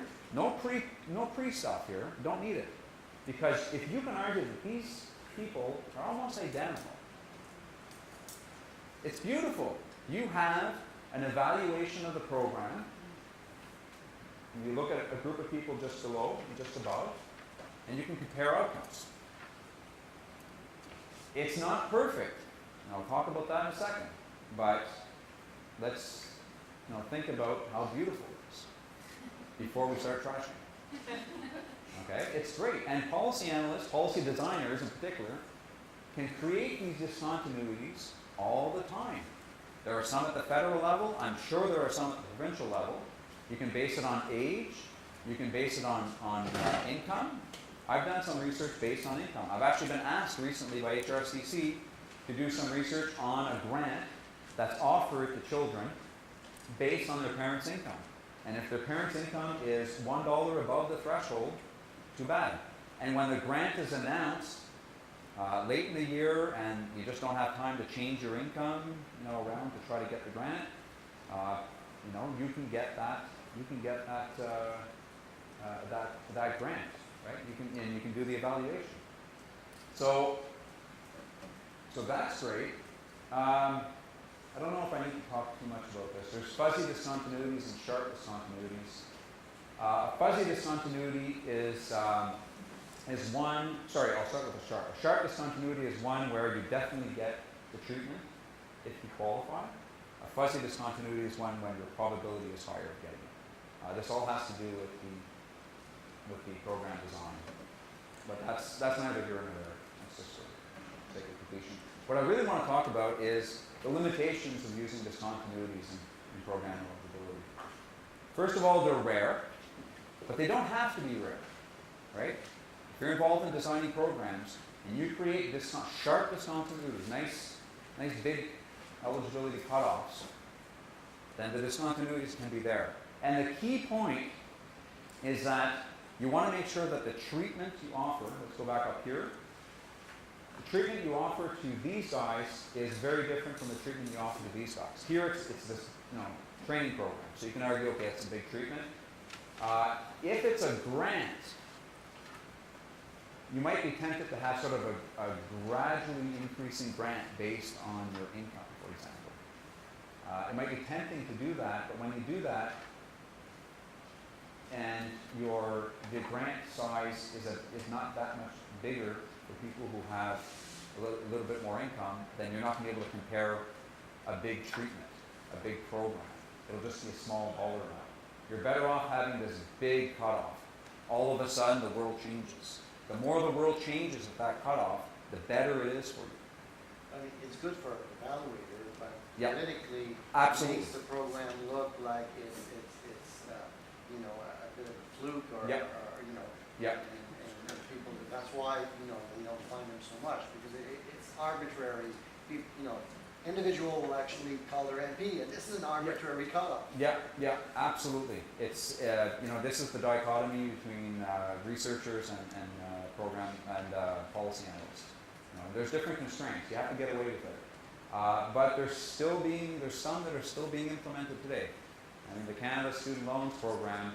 There's that grant, the Canada Student Grant, and it's if you are above or if you are below a certain income level, you get the grant. If you are above, you do not. All of a sudden, $1, 1 penny makes all the difference in the world. So it does happen, but yeah, there are some ethical issues to deal with. Okay, so they're rare. They don't have to be as rare as they are, but they're rare. You need a large sample near the cutoff. Okay? The problem is you're not really evaluating these guys here, these people here, right? You're really focused on this and this, right? So you need to make sure you have enough people here and enough people here. If you just have like 10 or 12 and 10 or 12 here, yeah, it's going to be tough to make a convincing argument that you've estimated a credible impact. So you need big samples here. Administrative data helps a lot in this case. Right? So if you have access to New Brunswick admin data and you're familiar with any discontinuities in the program, you may be able to do this sort of stuff. Or if you're more comfortable getting somebody else to do it. But where you would come in that case is the program knowledge. Where are the discontinuities? And that's tough for researchers to find. You don't have that inside knowledge all the time. You guys may. Yep. Again, we work in our branch, we work in broad, trying to achieve broad population-based changes rather than individual changes. And most of your examples I've been able to, in my head, think of parallels that we could measure in population, like maybe comparing a community to another community versus a group of trainees versus non-trainees. But is there a way that this could be applied on a population level? No, the problem with, one more problem with the discontinuities is this fifth one. They're late. You may not remember that acronym, but the effects only apply to those that are close to the discontinuity. Right? What you're really estimating is, for this group of people around here, people who are around their mid-40s, the effect, the program impact of the training program is this. It's this gap in earnings 5 years later. So that's the limitation of the discontinuity estimating. It's unfortunate. One thing you could do is have several discontinuities. The new Canada Student Grant has a low income cutoff and a middle income cutoff. They used to only have a low income cutoff. So they've asked me to look at this. So I'm hoping to create sort of a profile. I'll have two cutoffs, and you can sort of get a better idea. Is, am I finding something here but not here, or is it robust and I'm finding something in both spots? So that's the best you can do with it. But again, it's the issue of the marginal treatment effect of the late, right? It affects only this group. It's only pertinent for this group. Don't assume that it works for everybody. Okay, so that's another one of the issues. They're rare. You need a large sample. Manipulation effects, that could be an issue too. People can alter or lie about their eligibility. Right? You can get over the lying thing by looking at administrative data, asking to look at administrative data, but they can alter their eligibility criteria beforehand if they know enough about the details of the program. I've done some work in this and I found that it's not a big problem. People just don't know about the specifics of programs. In fact, people generally don't know much about the programs, the details. So people usually don't do this. I did this in the context of that Canada Student Grant, and I found that incomes around that threshold didn't change much before and after the program. So people didn't seem to be manipulating their income. But it is a theoretical possibility, and it's something to think about. And it basically refers to selection on treatment. There'll be different people. We'll go back up here. There's people who have, who are, if they can lie about their age. They might like the program so much that they might falsify their birth certificate or something. That's possible, and get into the program. Or vice versa. They just say it's a mandatory program. They don't want to go through the program. They might say they're actually younger than they actually are. So that's selection on treatment. And finally, the other point is confounding factors. That's an issue here as well. You may have overlapping discontinuities. There might be another program at age 45 that is in place and could affect your earnings. So again, an environmental scan, understanding what's going on in context is important as well. You said say you can do this with income and age, can we do it with a sharp policy change? So your eligibility criteria is greatly inflated in January 1st, 2010? Yeah. Yeah, except you have people so sorry, January 10th, you said? Yeah, like Not that it January matters, but 2010, yeah. the amount of your monthly check doubles, so the eligibility. Then you'd almost have to compare, you'd have to do a pre-post then, within the context of the discontinuity. So you could do something like that, because you have to, you observe the person on January 9th, they're not eligible for the program, January 10th they are, so yes, you could. I haven't seen that done, but it's possible. Yeah, Milligan's differences with the Quebec youth policy change. Yeah, that was at a group level though. Yeah, it was, yeah. Yeah. I mean at a group level. Okay. Okay, but that's definitely possible, yeah. Yeah, you could do that. And there could be other eligibility criteria. It has to be something measurable. It has to be something, like, it has to be a continuous variable, right? It has to be something you can measure in continuous numbers. If theoretically, if you want to use discontinuity, should you set up your program so that your discontinuity is the mean value or the distribution?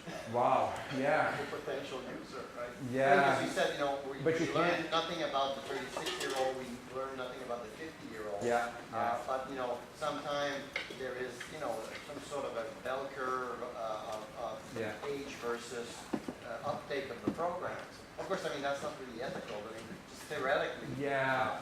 Well, it's sort of getting into the multiple discontinuities, and I guess you can give different treatments for different people. If you're, not 45, but if you're, say, 50, for example, maybe you qualify for even extra program, and then, but it's tough because it's, you're in or you're out, and then you have to look at, you really ideally want to know how it helped all of these people, but you only get an idea of what's around here. But my point is that if the average age of the people on your program, Which would be about 50. is 45, that's, in this case, you're good because you're likely to have sufficient sample. Oh, I see what you're saying. Yes. Discontinuity. Yeah. If the average age of people in this is 36, and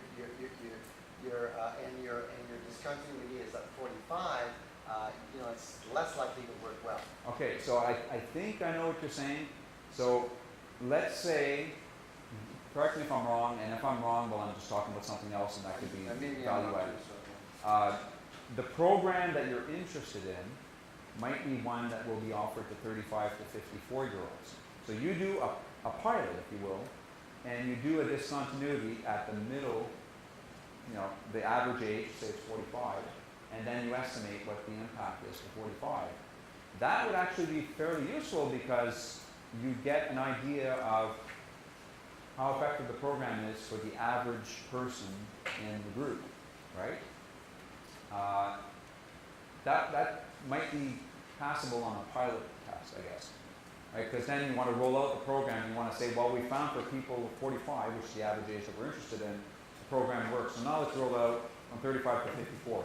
There could still be different impacts. And it's still important to keep that in mind, but I kind of like the idea of sort of picking the midpoint as a pilot and then eventually roll it out. Not perfect, but it's an interesting idea, definitely. Yeah. Okay, we are getting very close to lunchtime, and that's a perfect time to stop. We're right on time, with 5 or 7 extra minutes. So we're back at 1:30. Yes.